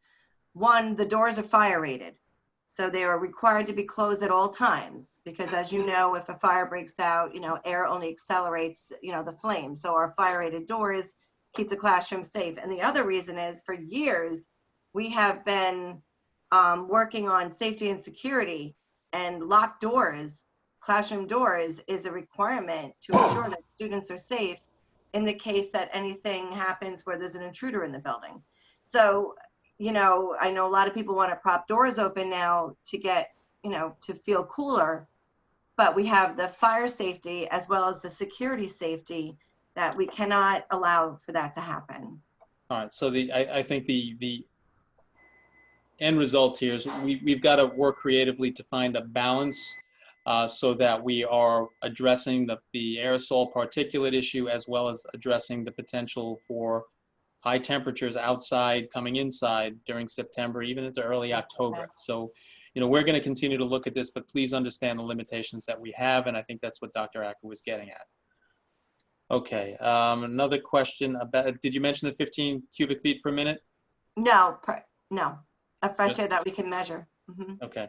So there is actually a benchmark in any room, and we can measure this. It's the an airflow measure of 15 cubic feet per minute per person. So if there's 25, let me not use 25, divided by 4. If there's 8, 10, 12 people in a classroom, most of our classes are, I don't think they can handle more than 15. Some may be less than that, but we should be able to handle that no problem with the 4 cohort model. With the social distancing, not with the social distancing, right? So the desks are not there to be moved. We have placed the desks. We have marked them. We have placed the barriers on the desks, or when by the time your kids get there, they'll be there. And the bottom line is we've got to look at how many people are going to be in that room on a given basis, and that airflow measure has to take that into account. Okay. Of the 400, what is the breakdown by grade level? I'm not looking at it in front of me. It's not far off from evenly distributed, but it's not perfectly evenly distributed, as Ms. McCoy mentioned. Mr. Cusack, a question on senior portraits, and I know you're addressing that. Can you take that one? Yeah, I believe that the appointment cards are going out, and should, if they haven't reached you yet, should be in the next couple of days. Let me look at my calendar. The dates for senior portraits are the 20, I believe it's the 24th through the 28th. And that is the only change really, because the appointments are always spread out. So that as far as social distancing and things of that nature, there's really no concern. But the only change, and you'll see this in the appointment card from our photographer, Irvin Simon, is that students do have to wear their own attire for senior photos this year. We can't do the tuxedo top and the dress, because those were shared in the past, and that's not something that we're permitted to do at this point. So that's really the only change. And again, those appointments should be coming to you from Urban Simon shortly. But you can have your children, or they can choose to wear the tuxedo if it's something they bring in. So that's sure, you could do that. I don't know that it's really more kind of like a jacket and tie or blouse. They actually in the invitations, they have recommendations for what works best and is most photogenic. Thank you. All right, next question. And I got to say that question and the next question just reminds me that we will get through this, and there will be an end to this at some point. It just reminds us that there are things that we really do want to provide for our kids and make them remember why they come to school on a daily basis, and really make them enjoy their experiences. And we're gonna work them through that regardless. But the next question, you'll see what I'm talking about here. Will the seniors be able to get parking spots when they get permits? So speak to the parking spot issue and how So yeah, we generally do the parking spot issuance on the same day as freshman orientation. I think we may change that slightly, because we don't want to have too many people in one place at one time. Freshman orientation, we've broken that down into 4 groups. So we will be giving some communication as soon as we can finalize some of the plans for that. Yeah, that's kind of where we're at right now. We haven't landed on an exact date. But you that question mentioned permits. When can they get permits? Really so I guess it's just the parking tag. Our permits, not our parking permits. Yeah, sorry. Students do need to have a full D license, not a junior license, and they need to be seniors. We never have yet, knock on wood, we've never yet run out of spots until well into the school year. So we will issue those. We may even do it on the first days of school, just because it may be the easiest way to do it. But I'm conferring with some of our staff in making it the best for everybody.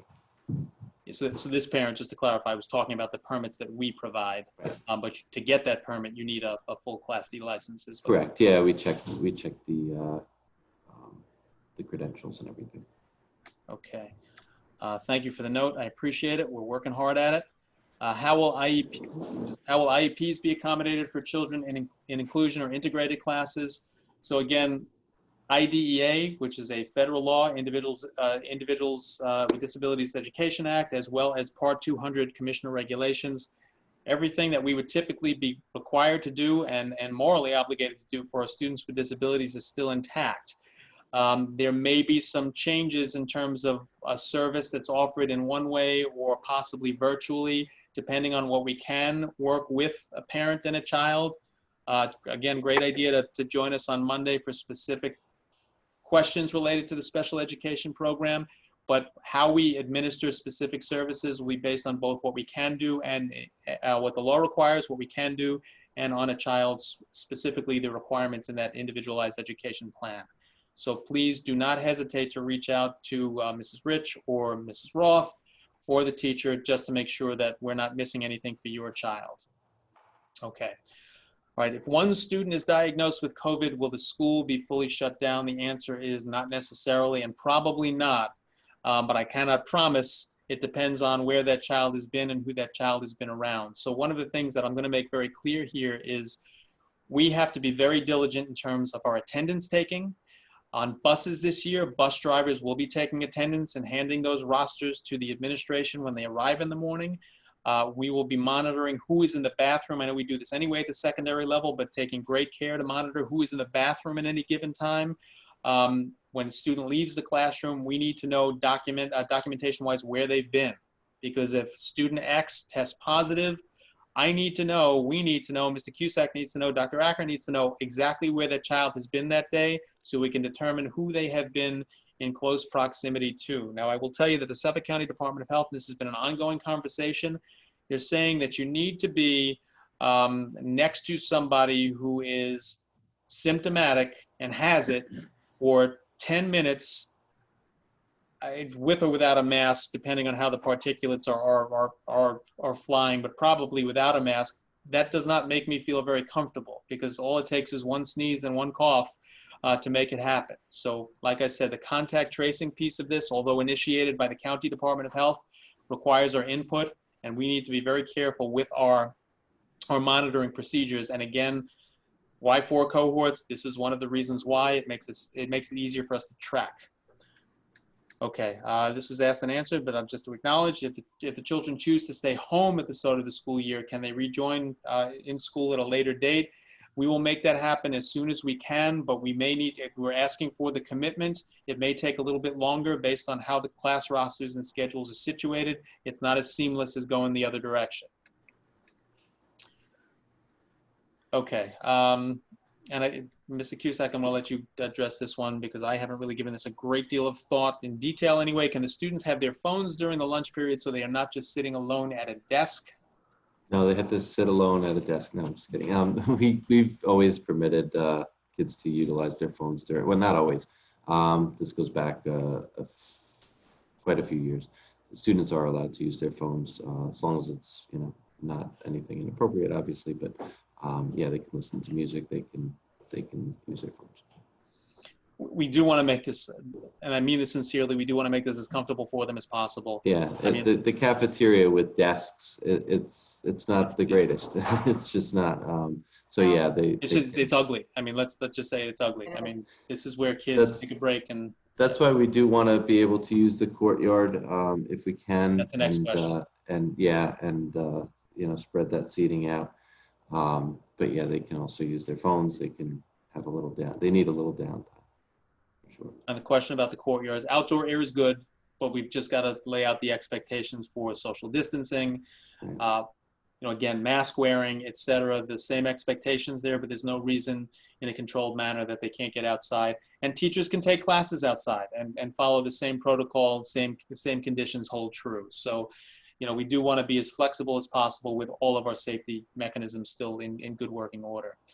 Our next question has to do with busing. How will the busing be provided?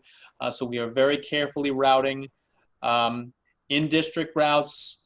The general max load factor is 22. That may go up to 23 or 24 if you have members of the same household.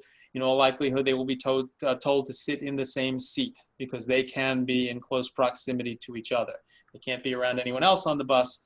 It's one of our biggest challenges. And as I stated to my staff and those I've spoken with over the summer, It was one of our least common denominators. You know, how do we accomplish the transportation piece?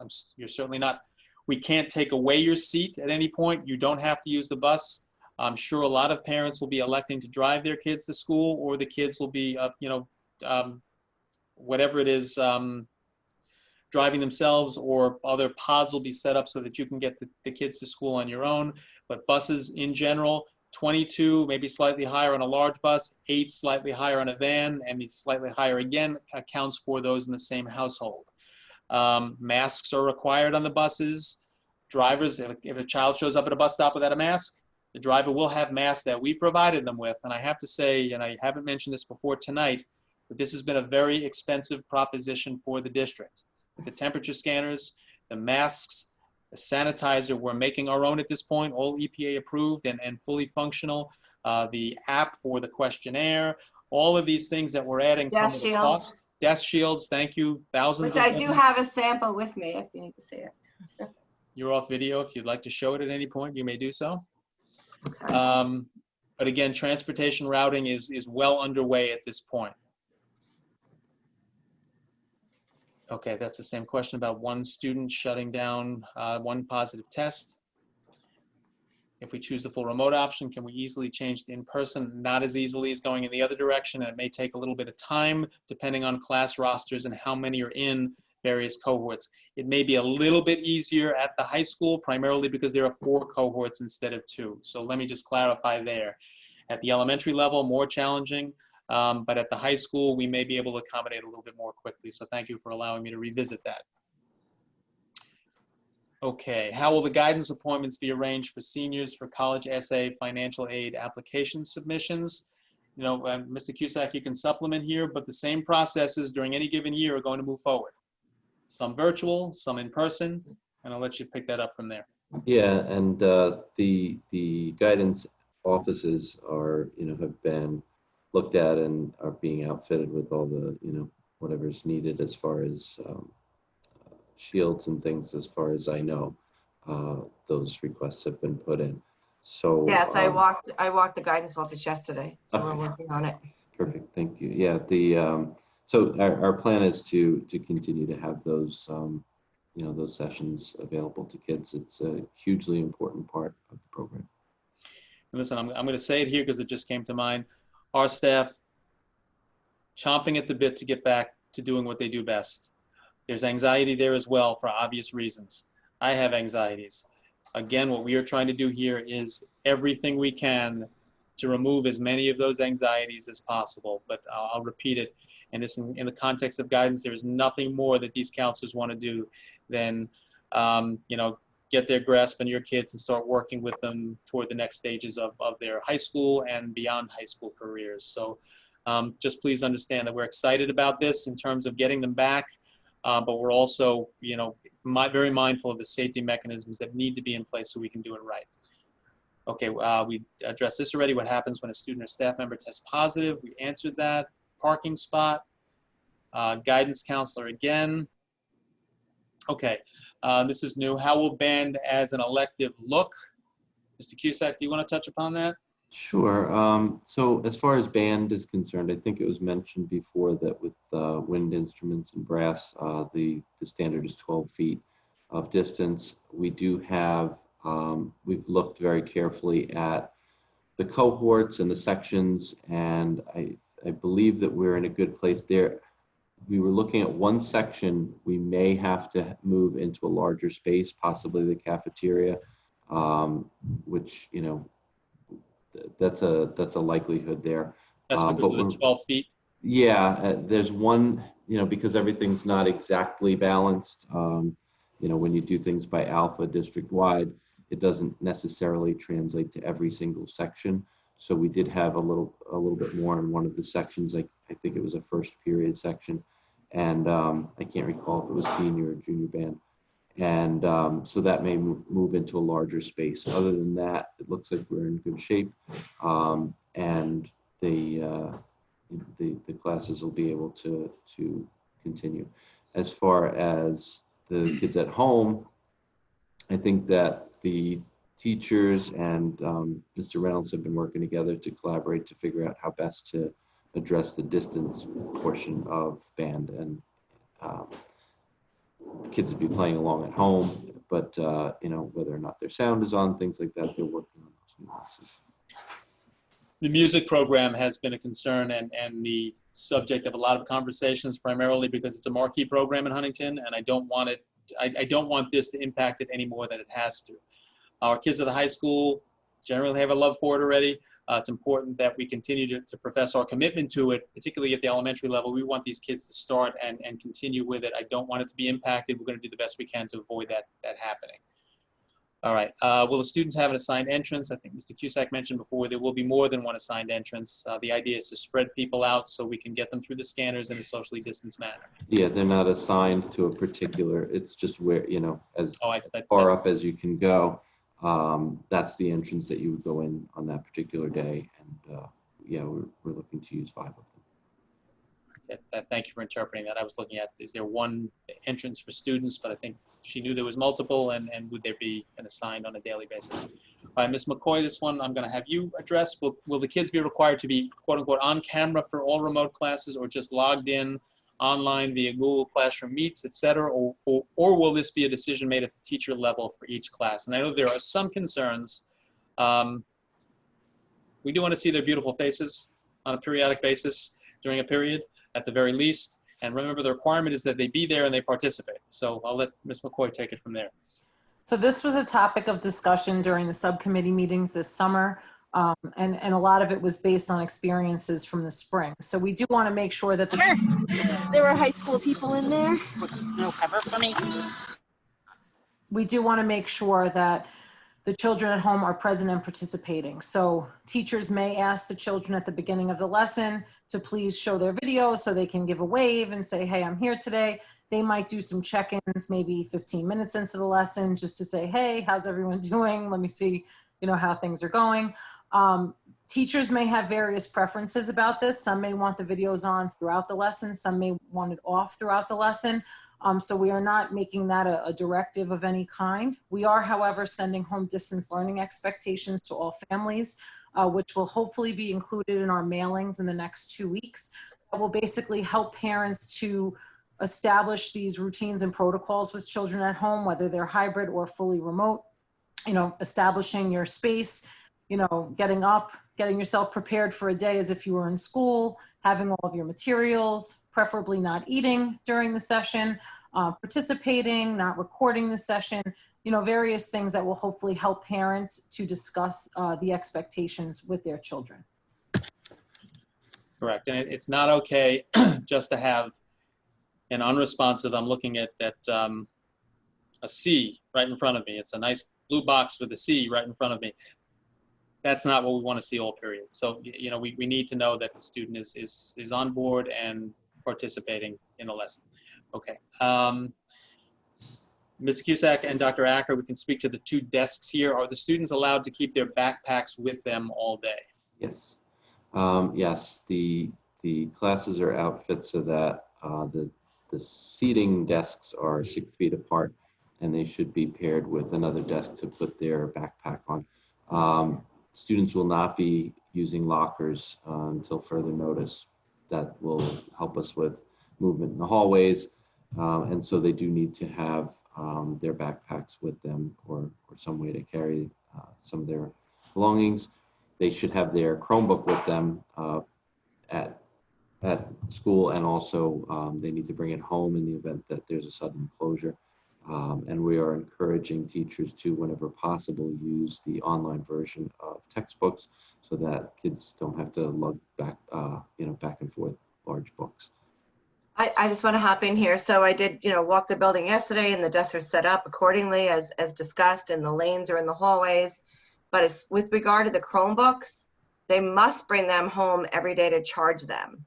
We are going, so if a student comes to school and their Chromebook is not charged, there's going to be minimal opportunity to charge a Chromebook. And we're going to have minimal inventory as far as like giving them a loaner if they forget to bring it. So it's really, really, really critical that on the one day that they are coming in, or the 2 days they are coming in, that their Chromebook is fully charged and that they do bring it with them. Thank you for that. When will the students receive their schedules? We address that. Will the students hear the instruction? Is there full audio? And the answer to that is absolutely. In every classroom, and that would not necessarily apply if a phys ed class goes outside. There may be some different accommodations there, but in general, classrooms have full audio. Okay, thank you so much for the note. I appreciate it. We appreciate it. Parking permit and pass. How do the seniors get them? Mr. Cusack addressed that. This is again, if someone in the school tests positive, will it be shut down altogether? No. Okay, this is a good question, and I'll take this one. Will science classes such as chemistry have a lab component? All right, the answer to that is yes, they will. Every region science class has a 1,200-minute lab contact time requirement in order to sit for a Regents exam. If you look in the curriculum and instruction section of the plan, and if you don't know, you can go to the table of contents, just click on a section, it'll take you right there. There is something that addresses Regents science classes. There is some flexibility, an amendment to a commissioner regulation that is providing us with flexibility related to lab components. So typically, if it was a paper and pencil lab, it wouldn't necessarily count toward the 1,200 minutes. At this point, there are virtual opportunities. There are paper and pencil or other types of non-touching science material kind of opportunities for students to meet that lab requirement. Honestly, it's the only way we're going to meet it in the composite. So they will have a lab. It just may be a little bit mixed bag in terms of hands-on versus virtual versus something that can be done independently. And obviously, we are trying to get the message across that shared materials are a no-go. Understanding that the virus is much more likely to be spread by particulates in the air, not on surfaces. That doesn't mean you can't catch it that way. Doesn't take the importance of washing your hands thoroughly. Take a look at Appendix C, go through 10 steps. I have no skin left on my hands. I get it, but we need to be as cautious as possible. And we want to avoid those labs where equipment or supplies are being shared. Okay, I hit this one before about the criteria for transitioning to phase 1, phase 2. Just a reminder, it's the regional metrics, it is the efficacy of the plan, and it's how many are fully remote. And the person supplements, will it be district-wide or by school? We're leaving flexibility at grade levels. High school, it's hard to do by grade level, but certainly at the elementaries, I don't want to do this for one primary and not another. But we're going to be looking at this on a grade level basis, particularly down at the elementary level. But I can't tell you exactly when. That remains to be seen. All right, will the kids be able to meet their guidance counselor in person at orientation? Mr. Cusack, you want to talk about orientation for a second? So orientation is very much truncated, and the plan is to have kids and one parent come in, a maximum of one parent come in 4 different groups. We're going to do them on the hour, and basically it's just a quick hello as everyone's walking in. They get their schedule so they can take a look at that, and then they're going to be going on a tour of the building with some of our student ambassadors. I believe some counselors will be able to pop out at the beginning of each session to say hello as the kids are coming through. A number of the deans, myself, our assistant principals will be there to greet everyone, but there is no assembly. We're not using that model this year. It's really just a tour of the building so that kids can get acclimated a little bit. And the next question goes back to lunch. For the kids that don't have a lunch period, will they be allowed to eat in the classroom? It has to do with they need to talk to their teachers. This is generally what occurs, to work out a schedule for that. We do have some kids who don't have a lunch period. They've filled their schedules, things like that. But they also need to be mindful of any possible allergy situations in a classroom. The classrooms where we have a known allergy, a student who has an allergy, those classrooms are marked before the start of the school year. We go through the schedules and mark all those classrooms. So they just need to be mindful of that as well. And teachers generally monitor that, and they do a good job with making sure that everything's safe. Dr. Acker, can you flip your video on for a second and show the barrier, show the desk guard? Sure. Okay, so this is the desk guard right here. It adheres to the desk with these tabs in the bottom, but they're easily removed. So the tabs are currently, not permanently, but affixed to the desk. But if one gets dirty and it needs to be changed out, it's easily lifted off the brackets. Custodian will bring a new one and insert it, so it's all good, and then we'll sanitize the old one. So these are the, they're flexible, but they will be stationary on the desk. They're very large inside, so I don't know if you can see me inside here. So these are the barriers that will be on every desk, and as well as the desk in the cafeteria for when students are eating. What's nice about these is many of the barriers we looked at is the sides do not extend out very far, where these extend out pretty far. Where you're sitting here, you still are blocked, right? It doesn't become open air. So the barriers here are nice and well concealed when you're sitting here, and you're well protected. So we looked at everything. We looked at a barrier that was very flimsy, that would have been destroyed in a week.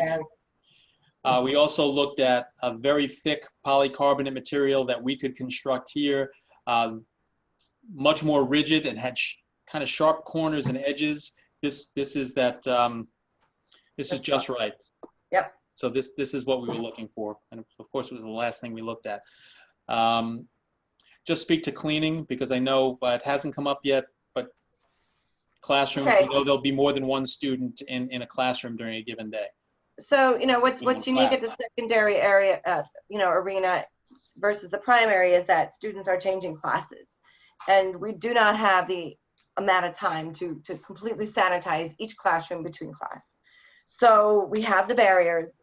We also have in each classroom individual wipes that if a student feels that they're not comfortable when they go to sit at their desk, they can take one of these wipes, wipe it down, wipe a keyboard down, wipe their space down. These will be available to all of them. Teachers are going to have wipes on their desk so they can sanitize if they're changing classrooms. We also will have a bottle of the same sanitizer that we use in the electrostatic machine, which is salt-based. If there's any issues where somebody needs a greater space clean, they'll have those bottles where they can spray that liquid and clean it up. We'll have gloves in the classroom for when people are sanitizing. If they need to wear gloves, they feel more comfortable with it. So we have a lot of supplies available. We have hand sanitizer.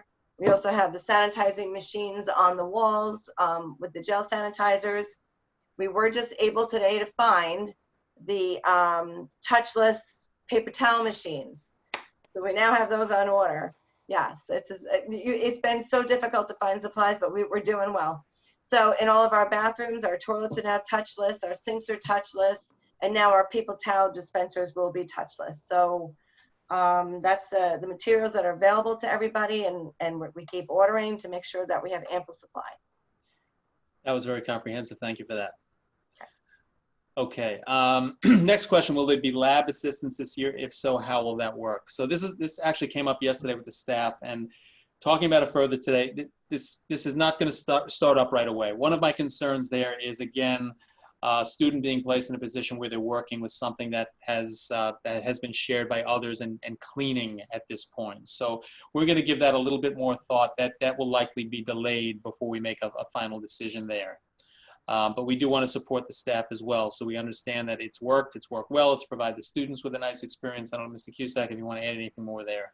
We do want to get to that as quickly as we can, but I think it's, our priority right now is reopening, making sure that our morning procedures are working well before we start to do that. It would require, monitoring in the early, usually the lab assistants work in the early morning. And then we'd have to decide whether or not lab assistants would come in on a day when their cohort is not, or if it would be limited to, when their cohort is in person. So there are a few details that we need to work out. And I think that we'll work on that as soon as we have a good feel for how the morning procedure works. Okay, thank you, Mr. Cusack. All right, Dr. Acker, this is from a person who is well familiar with ventilation. I'm going to go through these questions in sequence, and if I need to repeat, let me know. Will the ventilation system have HEPA filters with ratings of MERV greater than or equal to 13? I know you've addressed that before. Have the filters been inspected or replaced recently? And I'll add my own question there. How often will they be replaced if they have been replaced recently? Will the ventilation rates be increased in the school, the classrooms, et cetera? How will the school confirm that the ventilation is adequate? And the last part of this is, will portable air cleaners with HEPA filters, the scrubbers you've talked about, be used in the classrooms or other places within the school? And if I need to repeat any of that, let me know. Oh, yeah. So hopefully I got all that. I'm going to go backwards. So the air scrubbers are used in any room that has a window air conditioner, because the window air conditioners do not have HEPA filters. So anywhere where there is a medical condition that required a window air conditioner, they will have the air scrubbers. Our MERV ratings. So the MERV ratings on the large air conditioning units are MERV 13. Some of the older HVAC units or the other units, they will be MERV 12.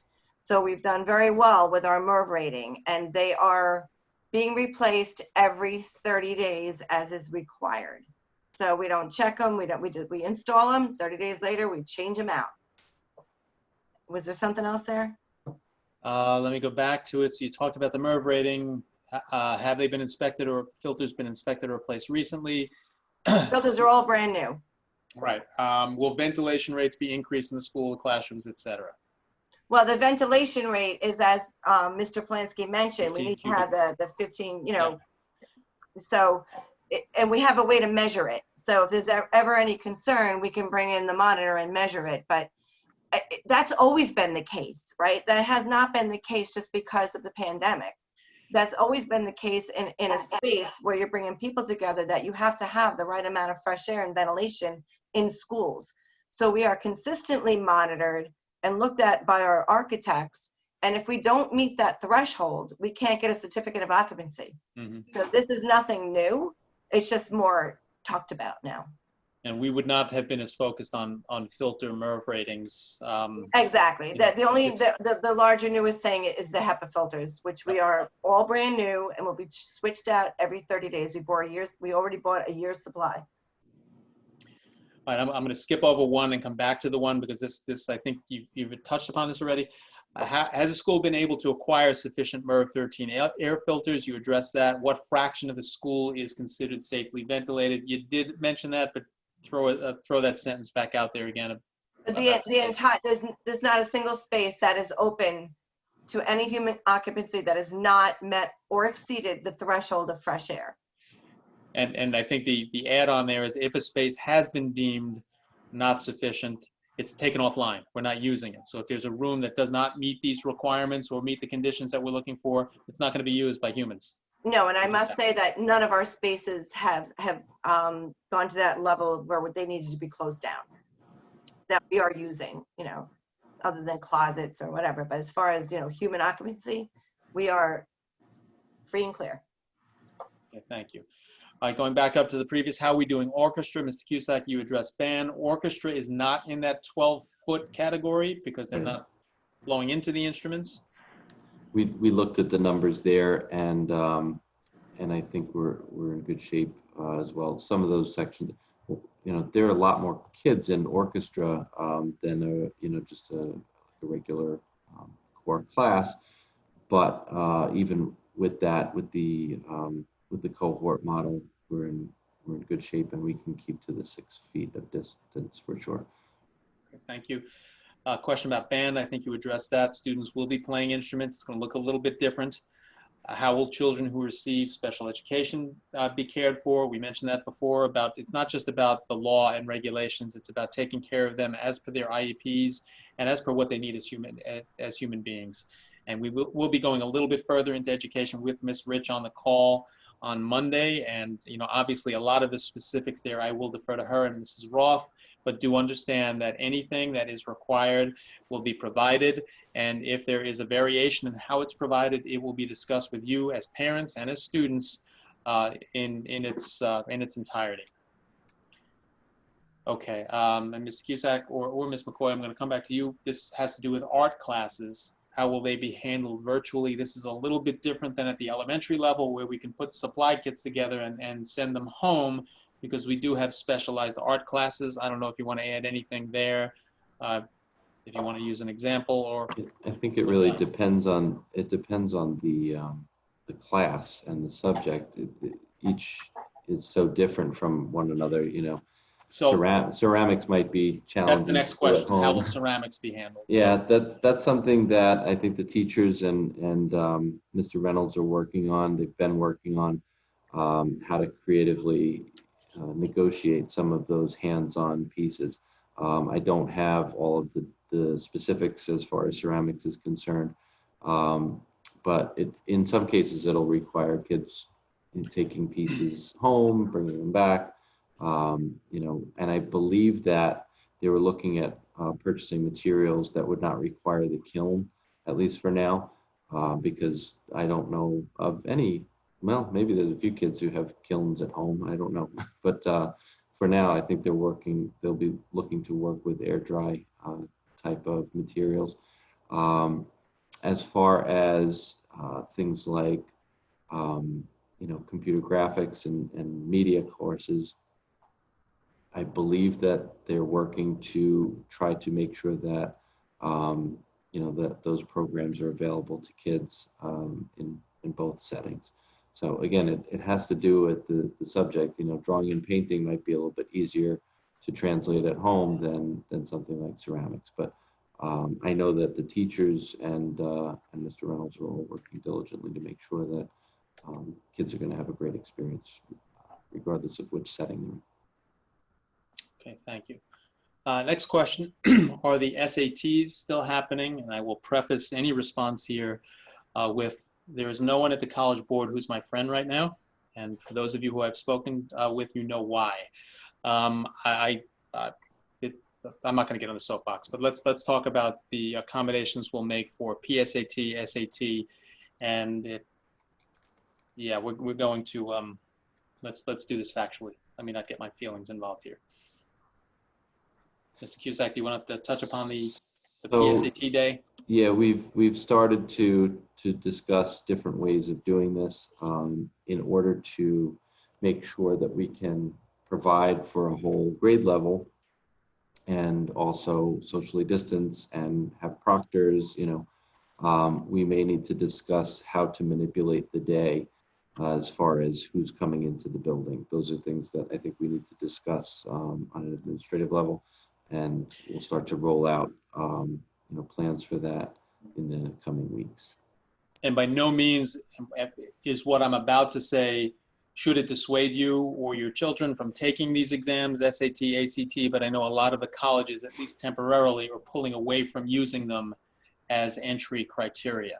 That's definitely a conversation to have with your counselor, your child's counselor, but do understand that we had a terrible experience with both. I mean, the advanced placement exams did not go off as planned. I don't think they prepared for that. And we had a terrible experience with the PSAT 10. So I have reservations with the College Board's ability to execute with integrity. I can only hope that they learn from the things that have happened, because it will not sit well if our kids are hurt by this. But definitely I understand the need for them, and not to take it away, but definitely keep your line of communication open with your child's counselor. All right, extra help, we talked about it. I don't know if you mentioned, Mr. Cusack, before or after school, if you wanted to address that, either or. I think in most cases, extra help is offered after school. Some teachers do offer morning sessions as well, but in particular, the teachers will need to shift the day that they offer or days that they offer their extra help so that all the kids can have access to it, because that'll predominantly be, at least you know, to start with, in a remote setting. And if kids are if they're on their in-person day, they would not be able to participate in a virtual or a remote extra help session because they might be on the bus or on their way home from school. So those days will have to shift week to week so that all the kids are able to connect with the teachers that way. Thank you. All right, with this question, I think there was a misinterpretation because I did not hear this, nor is it part of our plan. Why won't the teacher live stream the entire class instruction? Why only 15 minutes? One cannot learn calculus in 15 minutes. School day is a school day. So what I would say to that is that our teachers' best practice is not to lecture for 40 minutes in a row where students are just listening to a teacher lecture.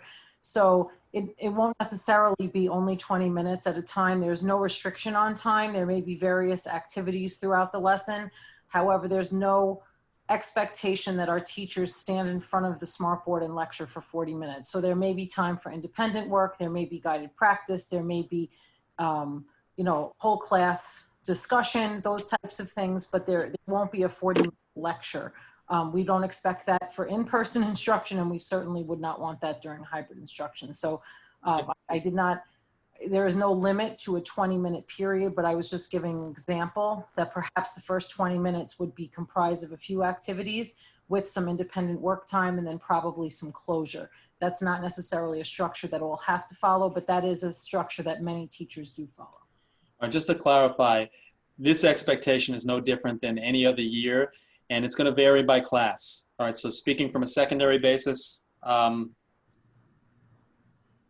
advanced placement, taught remedial, it's going to differ by class. So an AP calculus course may look different than an RTI math course. So this is going to be at the teacher's discretion, and the idea is for the teacher to do what's needed by the kids and what's required by the curriculum when they get to that point.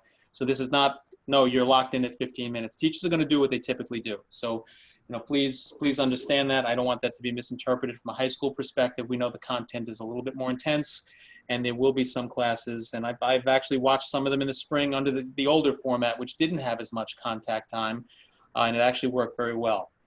But now you're following a period by period schedule. So the day should look as close as possible to what it would have looked like on March 12th last year, the day before we shut down, but some kids are going to be at home accessing from there. So please don't generalize, and I don't want it to come across that way.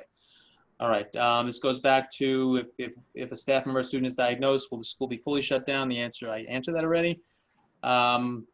Science labs, we addressed that.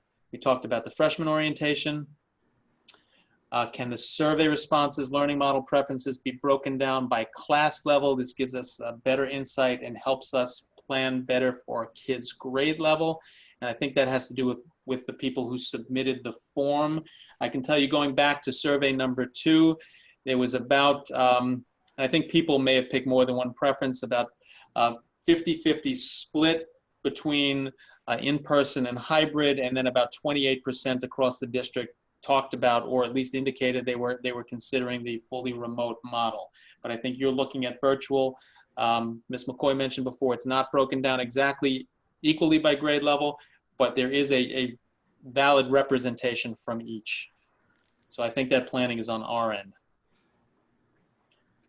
Has the UFSD reopening plan been approved? Yes, it has. We have reached out to Chromebooks at hufsd.edu to have our son's Chromebook fixed.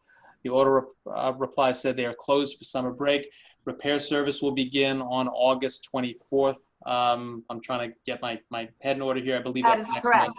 That is correct. So what we did is we shut down for the summer school students. So we serviced anybody who was remote summer school and take care of that. So once August 24th hits, then we're back to servicing the general school population. So yes, you will get that away message until Monday. Thank you. Okay, and just going back to the question about plan approval, I will tell you that the only districts I know of that did not receive the go-ahead from the Department of Health and State Education Department were the districts that went too far and did not have enough in terms of the safety and precautions in mind. Okay, science lab groups. This is a tricky situation because we've got to maintain the social distancing. I'm going to leave that to the science teachers themselves. Mr. Cusack, if you want to add to that, but there will obviously have to be modifications there in terms of working with partners or lab groups. Yeah, I think that's where our the Google Suite comes into play, because you can collaborate between kids who are in class and who are at home, and also between kids who are both in class, so that could be a way to collaborate and still maintain that distance. But yeah, it really is going to depend on the activity of the lesson and what's needed there. As far as lab groups working together, I think that may be challenging to start with due to the distancing measures. Okay, I'm going to keep going here, and I'll stay as long as I need to. I know I'm up to 7:55 on the question list here.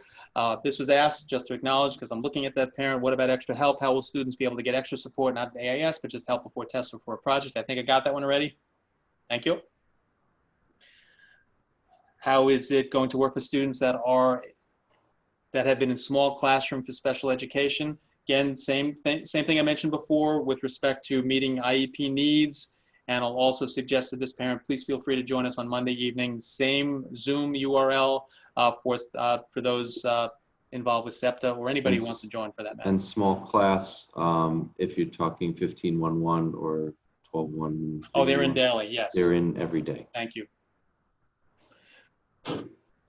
And if there is, I know there are some requests there for fully remote. That's definitely a question to speak to either Mrs. Roth or Mrs. Rich about. We want to make those accommodations for you. We just want to make sure that we're not shortchanging your child's needs, regardless of the setting they pick. Okay. And if your child was originally in a small class situation due to their IEP, or those small class settings still occurring at the high school level? Yes, absolutely. Okay, this is asked and answered about diagnosis and school closure. Just a comment here, it was hard for learning online, and that is a concern for me. Listen, I can't say we don't have the concern. This is us doing our very, very, very best to make lemonade out of lemons here and making sure that we can provide the most normal school day possible while kids aren't in school, and that's no easy task. If you have specific concerns, again, our lines of communication need to remain open among us. Touch base with the teacher, touch base with the administration. Please let us know how we can help, because this is obviously specific to this person and child. Okay. All right, I know this is a question about questions from Spanish-speaking parents and guardians. Will you be having a forum on Espanol? And the answer to that is we are working on that. I know Ileana's here and working very diligently to help us out in terms of translation. And I will tell you, I really appreciate the response from all aspects of our community. And that is something we will absolutely be looking to do. And this is a teacher, I will reach out to this teacher specifically because I'd love to have her join. So thank you. You know who you are. All right. All right. This goes back to the other parent. The child couldn't choose her schedule and she wants to know what she can do. Please look at that letter that came home from Mrs. Alamia this evening. It does give you some insight into how the scheduling changes can be accomplished, and reach out to her. She is in. The counselors are not in yet, but they will be in shortly.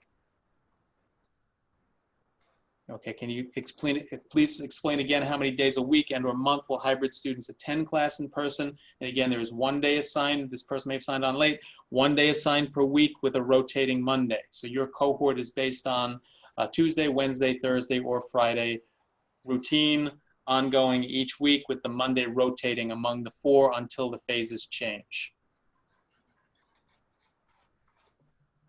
Okay, again, about a counselor change that should be communicated to you with the schedule.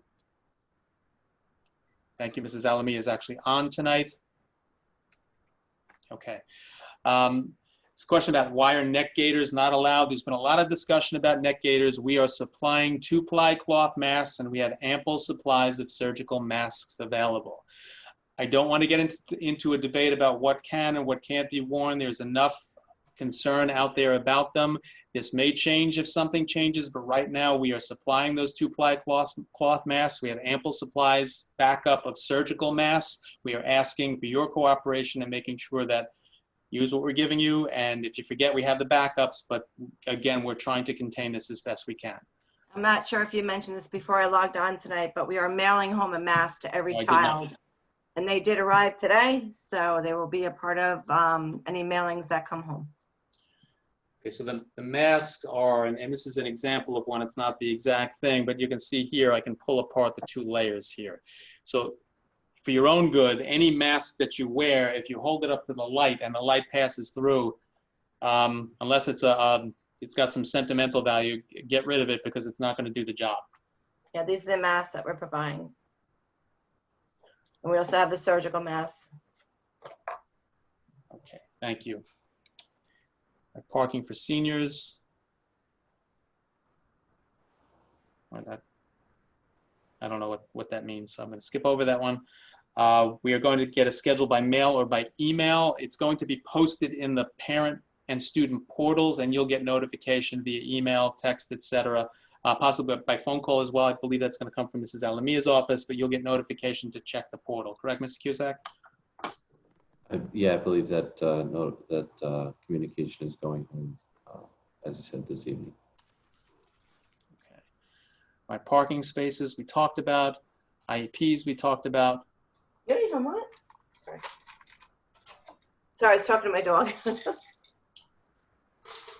Okay, confirm the number of people elected full remote learning. We addressed that. How many kids roughly are in a cohort? So I can give you a rough number, but that'll be impacted by the number that are selecting the fully remote. So anything I give you is going to be an overshot. So take the 1,500, split it in 4. So we're talking about 375 per cohort, but it's going to be considerably less than that based on the number they're choosing full remote. So you're going to have a small number of children in the building to start at any one time. Okay, will kids continue to change classrooms each period, or will teachers? We found that to be very difficult to accomplish at the secondary level, primarily because the classrooms are specialized in many cases by subject. So the kids are still going to be moving between periods. Okay, can you explain the secondary rotation, 1 to 2 days per week? I think I got that one already. We might want to just explain when we go to phase 2 how the cohorts will combine, and maybe that's the, I don't know if that's a question that needs to be addressed. That's not this question, but Okay. and again, we're going to be flexible with those phases, but the way phase 2 is mapped out now, if it goes to phase 2, cohorts 1 and 2 would combine and would come to school on Tuesday, Wednesday. This is like the elementary is situated right now, and cohorts 3 and 4 would combine and come to school on Thursday, Friday with an alternating Monday. So basically you're going from 1 to 2 days per week to 2 to 3 days per week. And those would be lined up alphabetically in the same exact format as the elementary to accommodate siblings. Correct, but that should be there to start, so it should be just a quick flip from 1 separate, 2 separate, 3 separate, 4 to 1 and 2 together and 3 and 4 together. That should already be established. Okay. Any school photos this year? Mr. Cusack hit that one before. Yes, well, yeah, we talked about the senior photos. Yeah.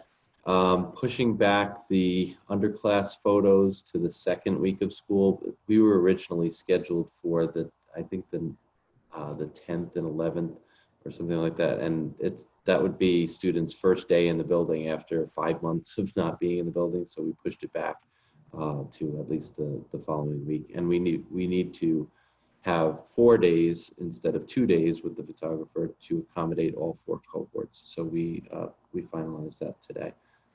So the bottom line is we want to get them for you and for the kids. And it's also needed for ID cards as well. Correct. From a pragmatic standpoint. Good point. Right. I think we hit this one already.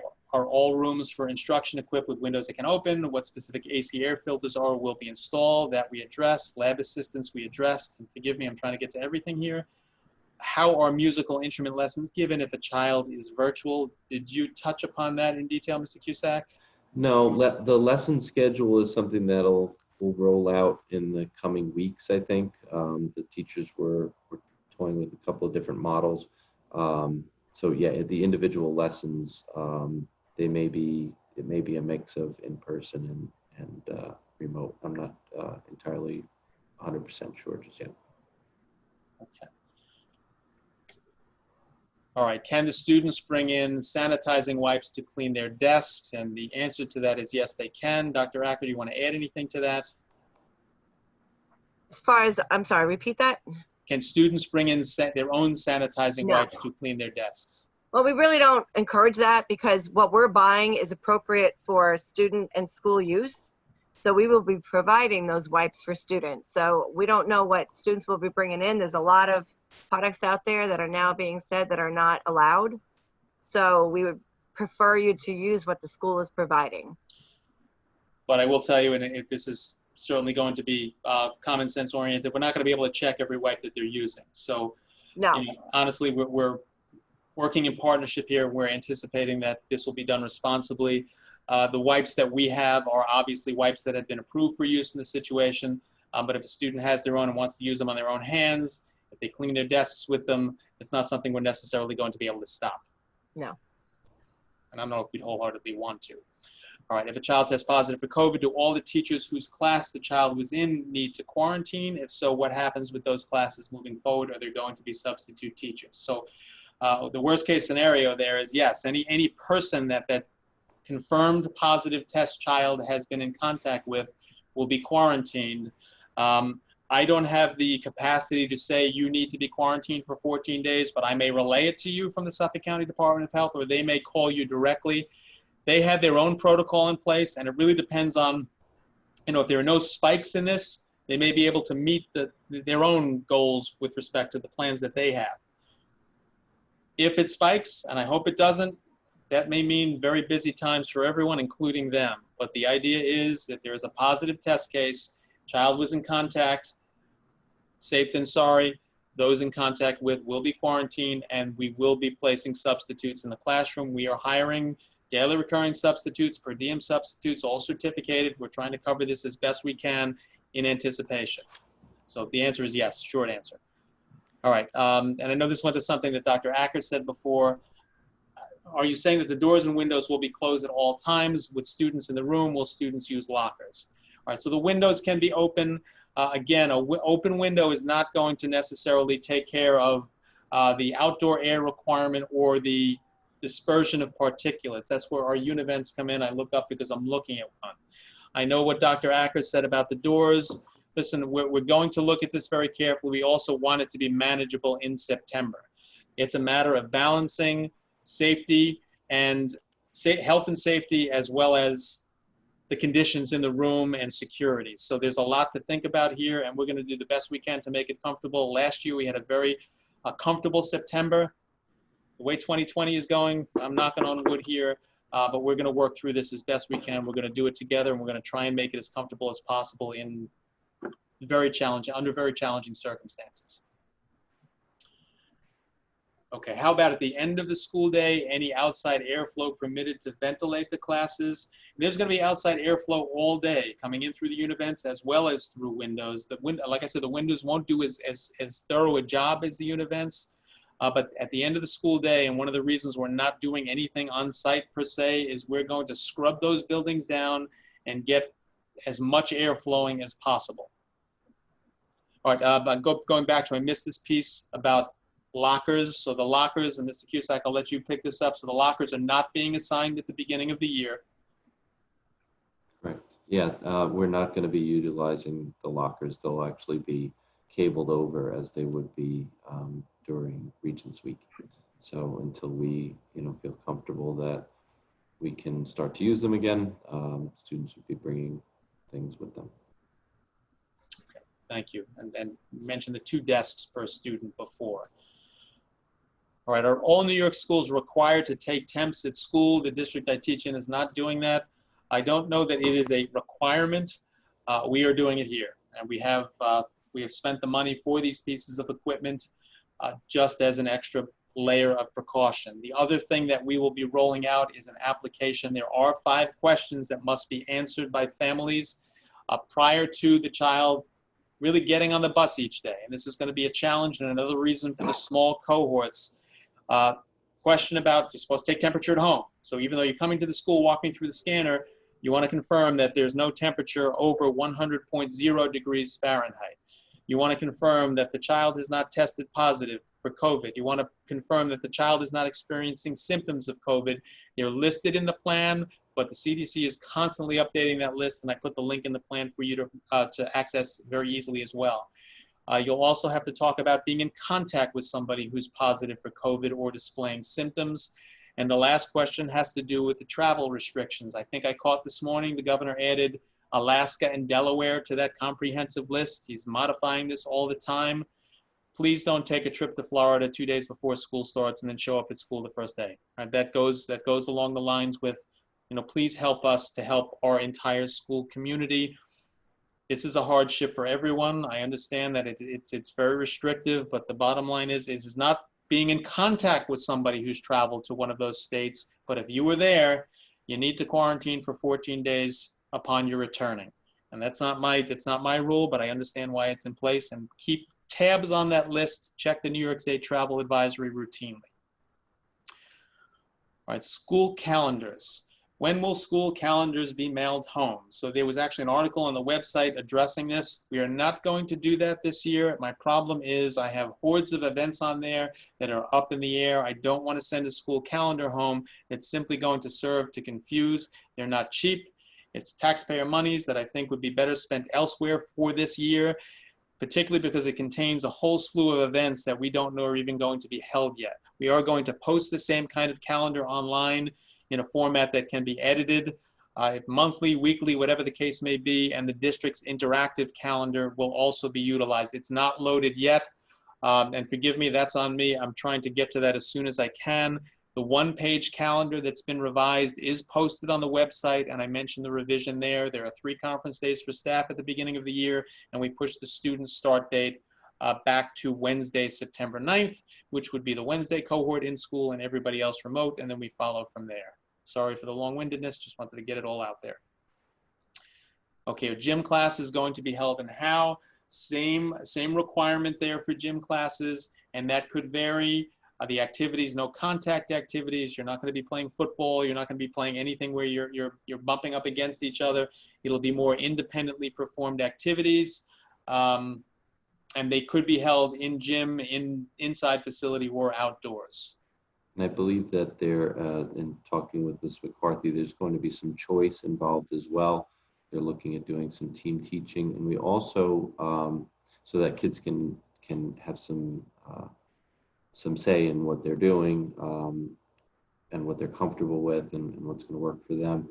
But also, we limited the number of sections for phys ed in each period to no more than 3, so that we could make sure that they are totally spread out. And we did look at each section, and the cohort model seems to be working well for that as well, to reduce the numbers of kids in the gymnasium at one time.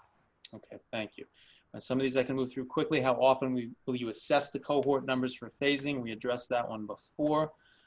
How will students have gym class if doing full virtual learning? That's going to have to be, some they will be able to participate in, and there may be some modifications made there, particularly if a class goes outdoors. And Ms. McCoy, can you just speak to technology that can move with the teacher? Yes, so some smart boards were ordered for use in the gym so that there could be a webcam attached to it. We also ordered, Dr. Acker ordered, I'm going to say jetpack, and I know we think of, flying away with a jetpack, but it basically is a Wi-Fi in a backpack so that teachers can bring that outside, attach it to a laptop so that they could live stream from outside, and we've ordered some microphones and headsets to accompany that. We're not sure if the Wi-Fi is going to work exactly the way we would like it to in that capacity, but we are going to try our best to live stream phys ed even if it is outside. And if classrooms want to go outside as well, they would be able to utilize a jetpack. There it is again, the jetpack. I picture jetpack, something on my back which allows me to fly around, and at the same time, it's same point each time we do this. Okay, how many kids in a cohort? We discussed. What about clubs? We addressed that to a certain degree. Honor societies and plays. So the honor societies will still be in good working order, and we'd like to continue those processes, correct, Mr. Cusack? Yes, most definitely, and as many clubs as we can, do virtually to start with. That's what we would like to do. Excellent, thank you. And I know that we've actually already discussed the fall drama and a plan for that, something that's been actually created for virtual participation. So that is a conversation that involved Mr. Cusack, myself, Mr. Reynolds, and Mr. Schwendeman. So the answer is we'd like to get these things in as comprehensive a manner going in a comprehensive a manner as possible for these kids. So we are working on that, and some plans are in place for some of these activities and clubs already. Okay, so if parents are working and required to be in their office, how do we make sure that our children are not just showing a C when logging into the online classes? So that was something I mentioned before. So I can't tell if Mrs. Bernacki and Mrs. Romando are actually online right now, or if they just turned on the C, and the question is, how do we ensure that? And you're gonna need some help from the teacher, that helps. You're gonna need some help in that regard from the teacher, and that's why we are going to be talking about ways to require that the students show themselves. Ms. Cusack, do you want to add to that, or Ms. McCoy? Yeah, I think the expectation will differ, vary from teacher to teacher, but there will be some expectation that periodically that kids, chime in and show they're participating, not just turning on the computer and walking away. And there is still going to be a requirement that work be completed and that assessments are in good working order. So some may be better at this than others in terms of how and when, but the expectations for completion of work and for doing what's expected are going to be across the board. And I know the teachers will not take kindly, and that's a concern that they've expressed, and they've expressed their intent to make sure that that doesn't happen and keep the lines of communication open. So if you're concerned, my kids are older, my high school children could have stayed home alone by themselves, but without that supervision, you want to know that, you want to think that they're doing what they're supposed to be doing, but please do not hesitate to pick up the phone, make a call, or drop an email just to attack it from both sides. So thank you for that. All right, Dr. Acker, I think we addressed this, but the protocol for cleaning desk surfaces in between classes? Yeah, I had mentioned that we can't require students to clean or teachers to clean, but we will have supplies available. So if they want to clean, they can grab a wipe, they can grab a sanitizing spray bottle and clean their space if that makes them most comfortable. Thank you. All right, and this goes back to Ms. McCoy. Prior comment about webcam being attached to the smartboard. And I keep using and Dr. Acker and I had this conversation the other day. I'm using live streaming in a very generic sense, but the comment about the webcam being attached to the smartboard and screen sharing brought to mind the question, will teachers ever be seen at home by students via the webcam during class time? Can you just hit that progression again, Beth? So yes, the first 2 weeks of school, we will leave the videos off, so it will be more of a screen sharing experience. So students at home will see what's on the smartboard. That is really so that we can just make sure that we have the appropriate bandwidth to withstand all of this technology that we'll be utilizing for the first 2 weeks of school. We anticipate that we'll be fine, but we again don't want the whole system to have an issue. So that's what we're planning on for the first 2 weeks. After the first 2 weeks, teachers would be able to turn their video on. I mean, I'm thinking about a band, a band lesson, you need to see the conductor. So it would probably be best for the video to be turned on in that type of a classroom. So I think teachers will utilize it more frequently as the school year goes on and more frequently as they're more comfortable in this type of environment. But yes, the video feature will be enabled after 2 weeks. Okay, thank you for that. Just so you know, if you input a question, I'm at 8:41 right now, and I'm trying to move quickly, and I think there are fewer of them at this point. And I'm sorry to those who are falling off. I just don't want to miss anybody. All right, can a student use their own laptop instead of a Chromebook? And I know this question has been asked before, so either Kathy or Beth, do you want to handle that one? I'll handle that one. Thank you. So the unfortunate thing is that we cannot provide technical support to any personal devices, as well as you're not automatically connected to the network Wi-Fi. You'd have to use the guest Wi-Fi, which is limited as to what you can access. So we've never been able to support personal devices technology-wise. That's why each student is provided with a Chromebook, a district-provided Chromebook, which receives all the technical support that you would need. Okay, thank you. What about locking up phones during gym? No gym lockers either. So no lockers. Mr. Cusack, you want to speak to the phones at all? No, they would just have to keep them in their backpacks. That's my thought as well. Okay, thank you. And how are Chromebooks fixed? if they can be, we have people here that can fix them. If they can't be, they need to be replaced. The same phone number and email address are available. I think this was mentioned before. It opens up on August 24th. Obviously, if something happens in school, we may be able to swap it out there. We got ahead of this in the spring and bought a boatload of the devices. They're hard to come by now. Kathy, you want to answer that? Yeah, so if you do have an issue, if you're home virtually and you have a problem with your Chromebook, we ask that you understand that it'll be 24 hours before we can respond with the new device.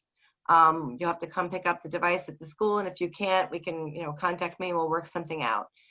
If you have a problem during the school day, there will be a limited number of devices available in the main office that the student will drop off the device is not working, and they can access a new device, and they will be connected with that new device. But understand there's a limited amount of those available each day. But, we will do the best we can to support the technology throughout this whole process. Perfect. Thank you.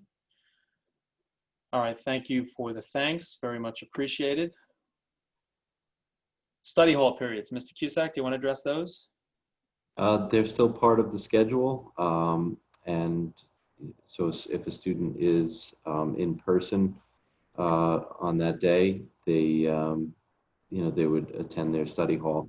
As far as virtual and remote, there's really not, I don't think, a requirement to attend your study hall when you're home. So that's something that I think it would make sense to log in to get your attendance taken, but that's really it.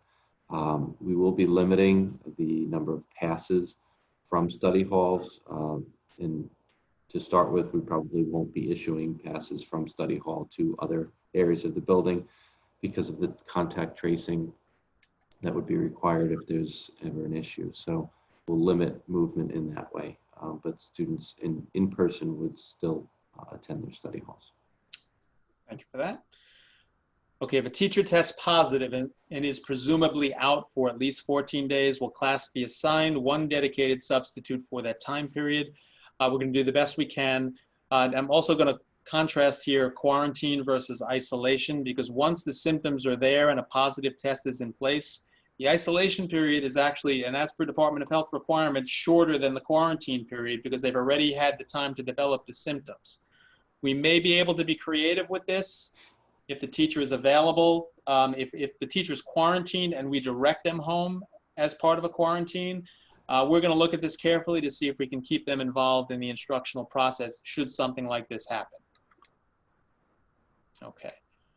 I am very surprised that this is the first time this question has come up, but it is for this evening, unless I've forgotten something, and I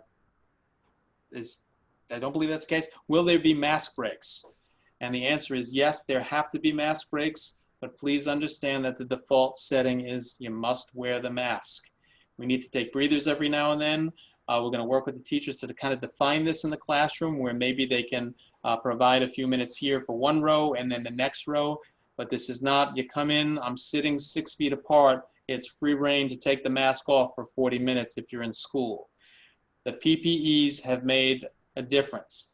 I'm not a healthcare provider. I can't speak to 100% full-fledged comprehensive data on this, but you look at what's out there, you speak to the Department of Health, the masks have made a considerable difference if they're worn correctly. So we want it, this is again, those layers. Right now, it's very important for those masks to be on, secure, and protective. All right, Kathy, you want to speak to the barriers and will they be sanitized between classes, and speak to the extra ones that we've purchased as well? Okay, so they will not be sanitized between classes because if you think of the number of desks that there are and the students passing classes, that's not possible. I did show a barrier earlier. If a barrier becomes soil during a class, the teacher can contact the custodians. They will remove it because the brackets are adhered to the desk. They're easily lifted off. And we will replace it with a fresh one. And was there another part to that question? Nope. Will the barriers be sanitized between classes? Not between classes, but on a nightly basis. Correct, and there will be extra barriers available should one yes. Obviously. Yeah, we'll swap one out in a moment's notice if need be. Okay, thank you. And we talked about phys ed while at home. Or if a student needs to be dropped off to school early, will they be allowed to enter the building? There's no time attached to that. So, Mr. Cusack, do you want to handle that in general? Can you repeat the question? I'm sorry. If a student needs to be dropped off to school early, will they be allowed to enter the building? And this really applies to staff as well, because I need the temperature monitors in place and being monitored. Yeah, we really can't admit anyone before 6:30. Usually we have the front desk manned by 6:30. So that would stay in place. Okay, thank you. All right, how will students navigate the halls? Kathy, you want to speak to the signage a little bit? Yeah, so I walked the high school yesterday. The lanes are in place. So basically, you know, when you walk past through the halls, you've got to stay to the wall that's to your right, right? So you're going to stay along the wall to your right. There's arrows. Mr. Cusack, if you wanted any one-way setup, we still can do that. But so far, the lanes and the stairwells have all been arrowed and lined to ensure social distancing. We have a couple of areas where we need to work out some additional details, but you know, and stairwells and whatnot. I was in contact with the custodial staff today. Good. So yeah, we have anything you need to accomplish that, we will do. Okay. Thank you much. All right, given the ratio of remote to in-person instruction for Huntington High School, why did you not require the remote teaching model to be fully interactive for all classes? And I believe that's what we have in place, unless I've missed something here or something was misinterpreted. Okay.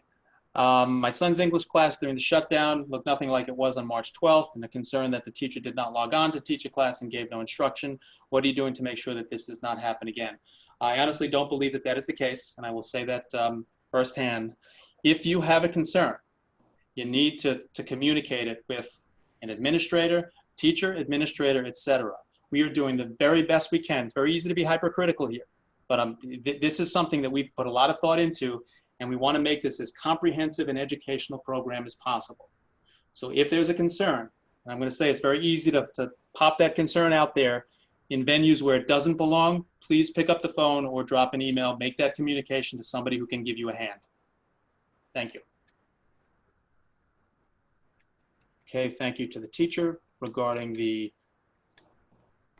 potentially added forums. Why no Blue Devil mask? Okay, obviously there's some out there. We want people to be creative. They need to be the appropriate kind of masks. I believe the ones we have and the ones we're sending home are navy blue, Kathy, if I'm not mistaken. Yeah. It's just a matter of expense at this point. Yeah, so they're 2-ply navy blue, and that's what will be mailed home. Okay, the other part of this question is somebody's cooking. I'm interested too. Thanks for the tension breaker. Whatever you're making, make some for me. Okay. Me too. All right, you said in the reopening presentation that the district would have limited amounts of wipes, but now you are saying that you want the students to use the HUFSD wipes. Will there be enough HUFSD wipes for all students to wipe down surfaces before all classes? All right, Dr. Acker, you want to address that, please? Right now we have 100,000 wipes, so I'm hoping, you know, and we're going to keep ordering. So right now, there's nothing that we do not have ample supply of. We just got cases of gloves. We've got our masks. We've got our wipes. We've got thousands of the surgical masks. So I don't see any area of inventory that we are lacking at this point. And again, making it clear that we are doing the very best we can to keep our supplies intact so we can do, so that all of us can do what we need to do to keep this as sanitary a situation as possible. Okay, and now a question about water bottles. Can the students keep water bottles at their desk for when there are mass breaks? You want to speak to the water bottles, Kathy? Yeah, so we had to take off any typical water fountain offline, right? So the only water fountains that are going to be turned on are the water bottle fillers. But we have also ordered cases and cases and cases of water bottles for each school building. So, I mean, I don't want to speak for building principals, but yes, water bottles can be kept at desks unless there's some reason that they can't. I don't see a reason why they can't, but we are also providing water bottles, so. Thank you. All right, question asked and answered. Any details about whether robotics will run? So, Mr. Cusack, I know that, that a lot of these young people are chomping at the bit, as are the advisors. Robotics as a club? Yes. I'm guessing that that's as a club, not the robotics class. It doesn't say class, but I think she's Okay, probably yeah. right. So the intention is to definitely run it. I don't know what FIRST is going to do this year as far as competition is concerned. I think preliminarily speaking, they were talking about kind of reinvigorating the competition that they had not been able to do in this past year. But right now we don't know. As far as the club is concerned, yes, they definitely have an interest in continuing as a club and lots of ideas about how to do that in whatever manner they can, whether it's virtual to begin with, or any in-person pieces. So the answer to that, in short, is yes. Okay, thank you. Okay, I lost my place for a second. If some classes are now to be held outdoors, is there any insect control spraying happening regularly? And that's obviously something that we'll be aware of, and anything that would be happening on campus would be announced beforehand. But Kathy, you want to pick that up in terms of pest control? Yeah, so if we're gonna do any pest control, we have to post it and notify the community. I don't have a schedule for outdoor pest control at this point, but if one becomes available, it will be posted. Okay. Can students use personal computers? We addressed that before. Question about changing for gym. Should kids come dressed for gym if their in-person day falls on a gym day? Mr. Cusack, can you handle that one? Well, they're not going to be using the locker rooms, and I believe that the activities will be tailored to make sure that students are comfortable in their regular school clothes. So they don't need to, it's really a personal choice. They don't need to come to school in clothes for gym specifically. I believe that the instruction will be tailored to, the fact that they'll be wearing their regular street clothes. Hi to Camilla. Thank you for that. Thank you. Appreciate it. Thank you. Homecoming floats. Oh, I don't know. We're going to have to wait on that one. I'm sorry. I just don't know. That one hurts my heart right now. We shall see. Yes, and I'm going to say to anybody who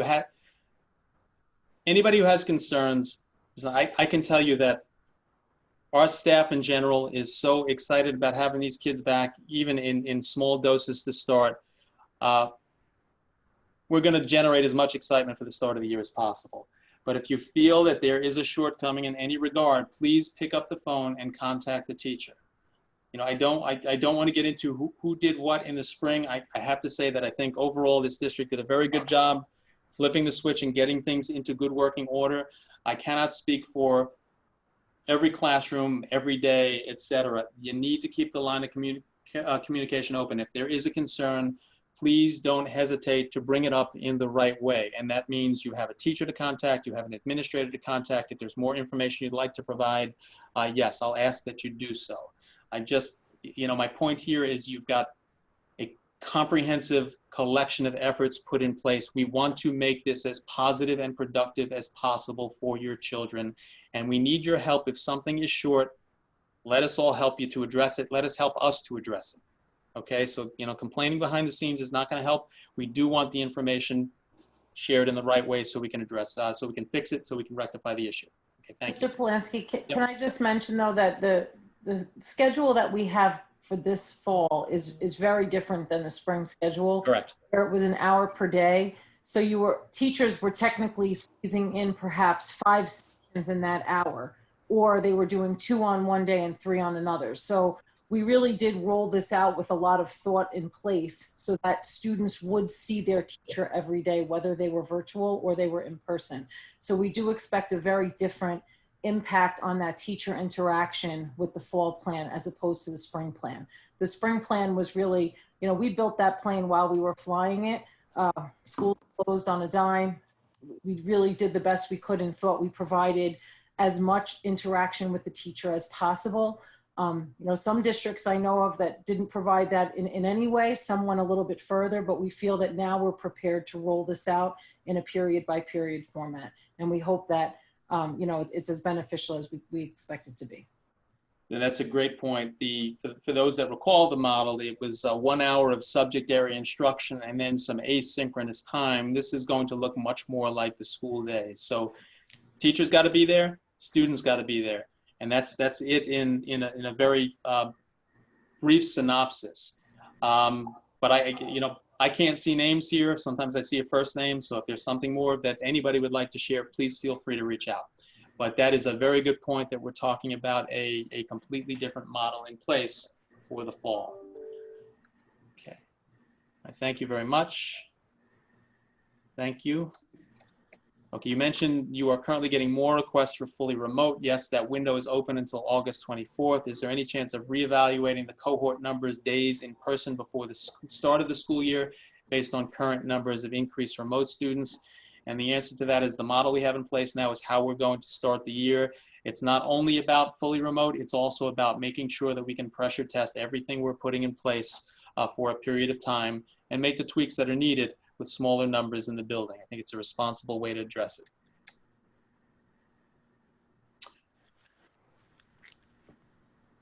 Okay, you did not address the question about whether or not a student can use personal computers. You addressed whether or not the school district will service them. Nope, somebody asked about the laptop before. Dr. Acker, you want to address that again? I'm gonna have to say, because the way that we have everything, and Beth, you can, back me up on this, a lot of the applications are set up through our Chromebooks and through Clever, that to use a personal computer does not align with the plan that we have in place. So if they want to use it on their own to take notes separate from direct instruction or group projects, but really we have to stick with the devices that we are providing with the students.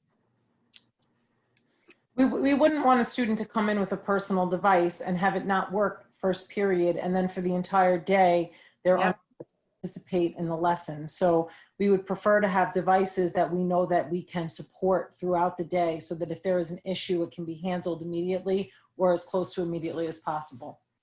The other piece is we can't have personal devices connecting to our network. Correct me if I'm wrong, Kathy, but that could be a potential breach in our security. Yeah, so they can only connect to the guest Wi-Fi, so they may not be able to access some of the programs that are being required in the classroom. I'm trying to read further into this question. What about use of personal computers at home, maybe? If this person wants to clarify, and obviously if you have additional technology to supplement at home. Well, see, the thing that when you're at home with our devices, you're still going through our firewall, right? So you are still being filtered. So students cannot access sites that they shouldn't. So by using a district, issued device, it's like they're in the classroom. So where they're going, they're supposed to be going.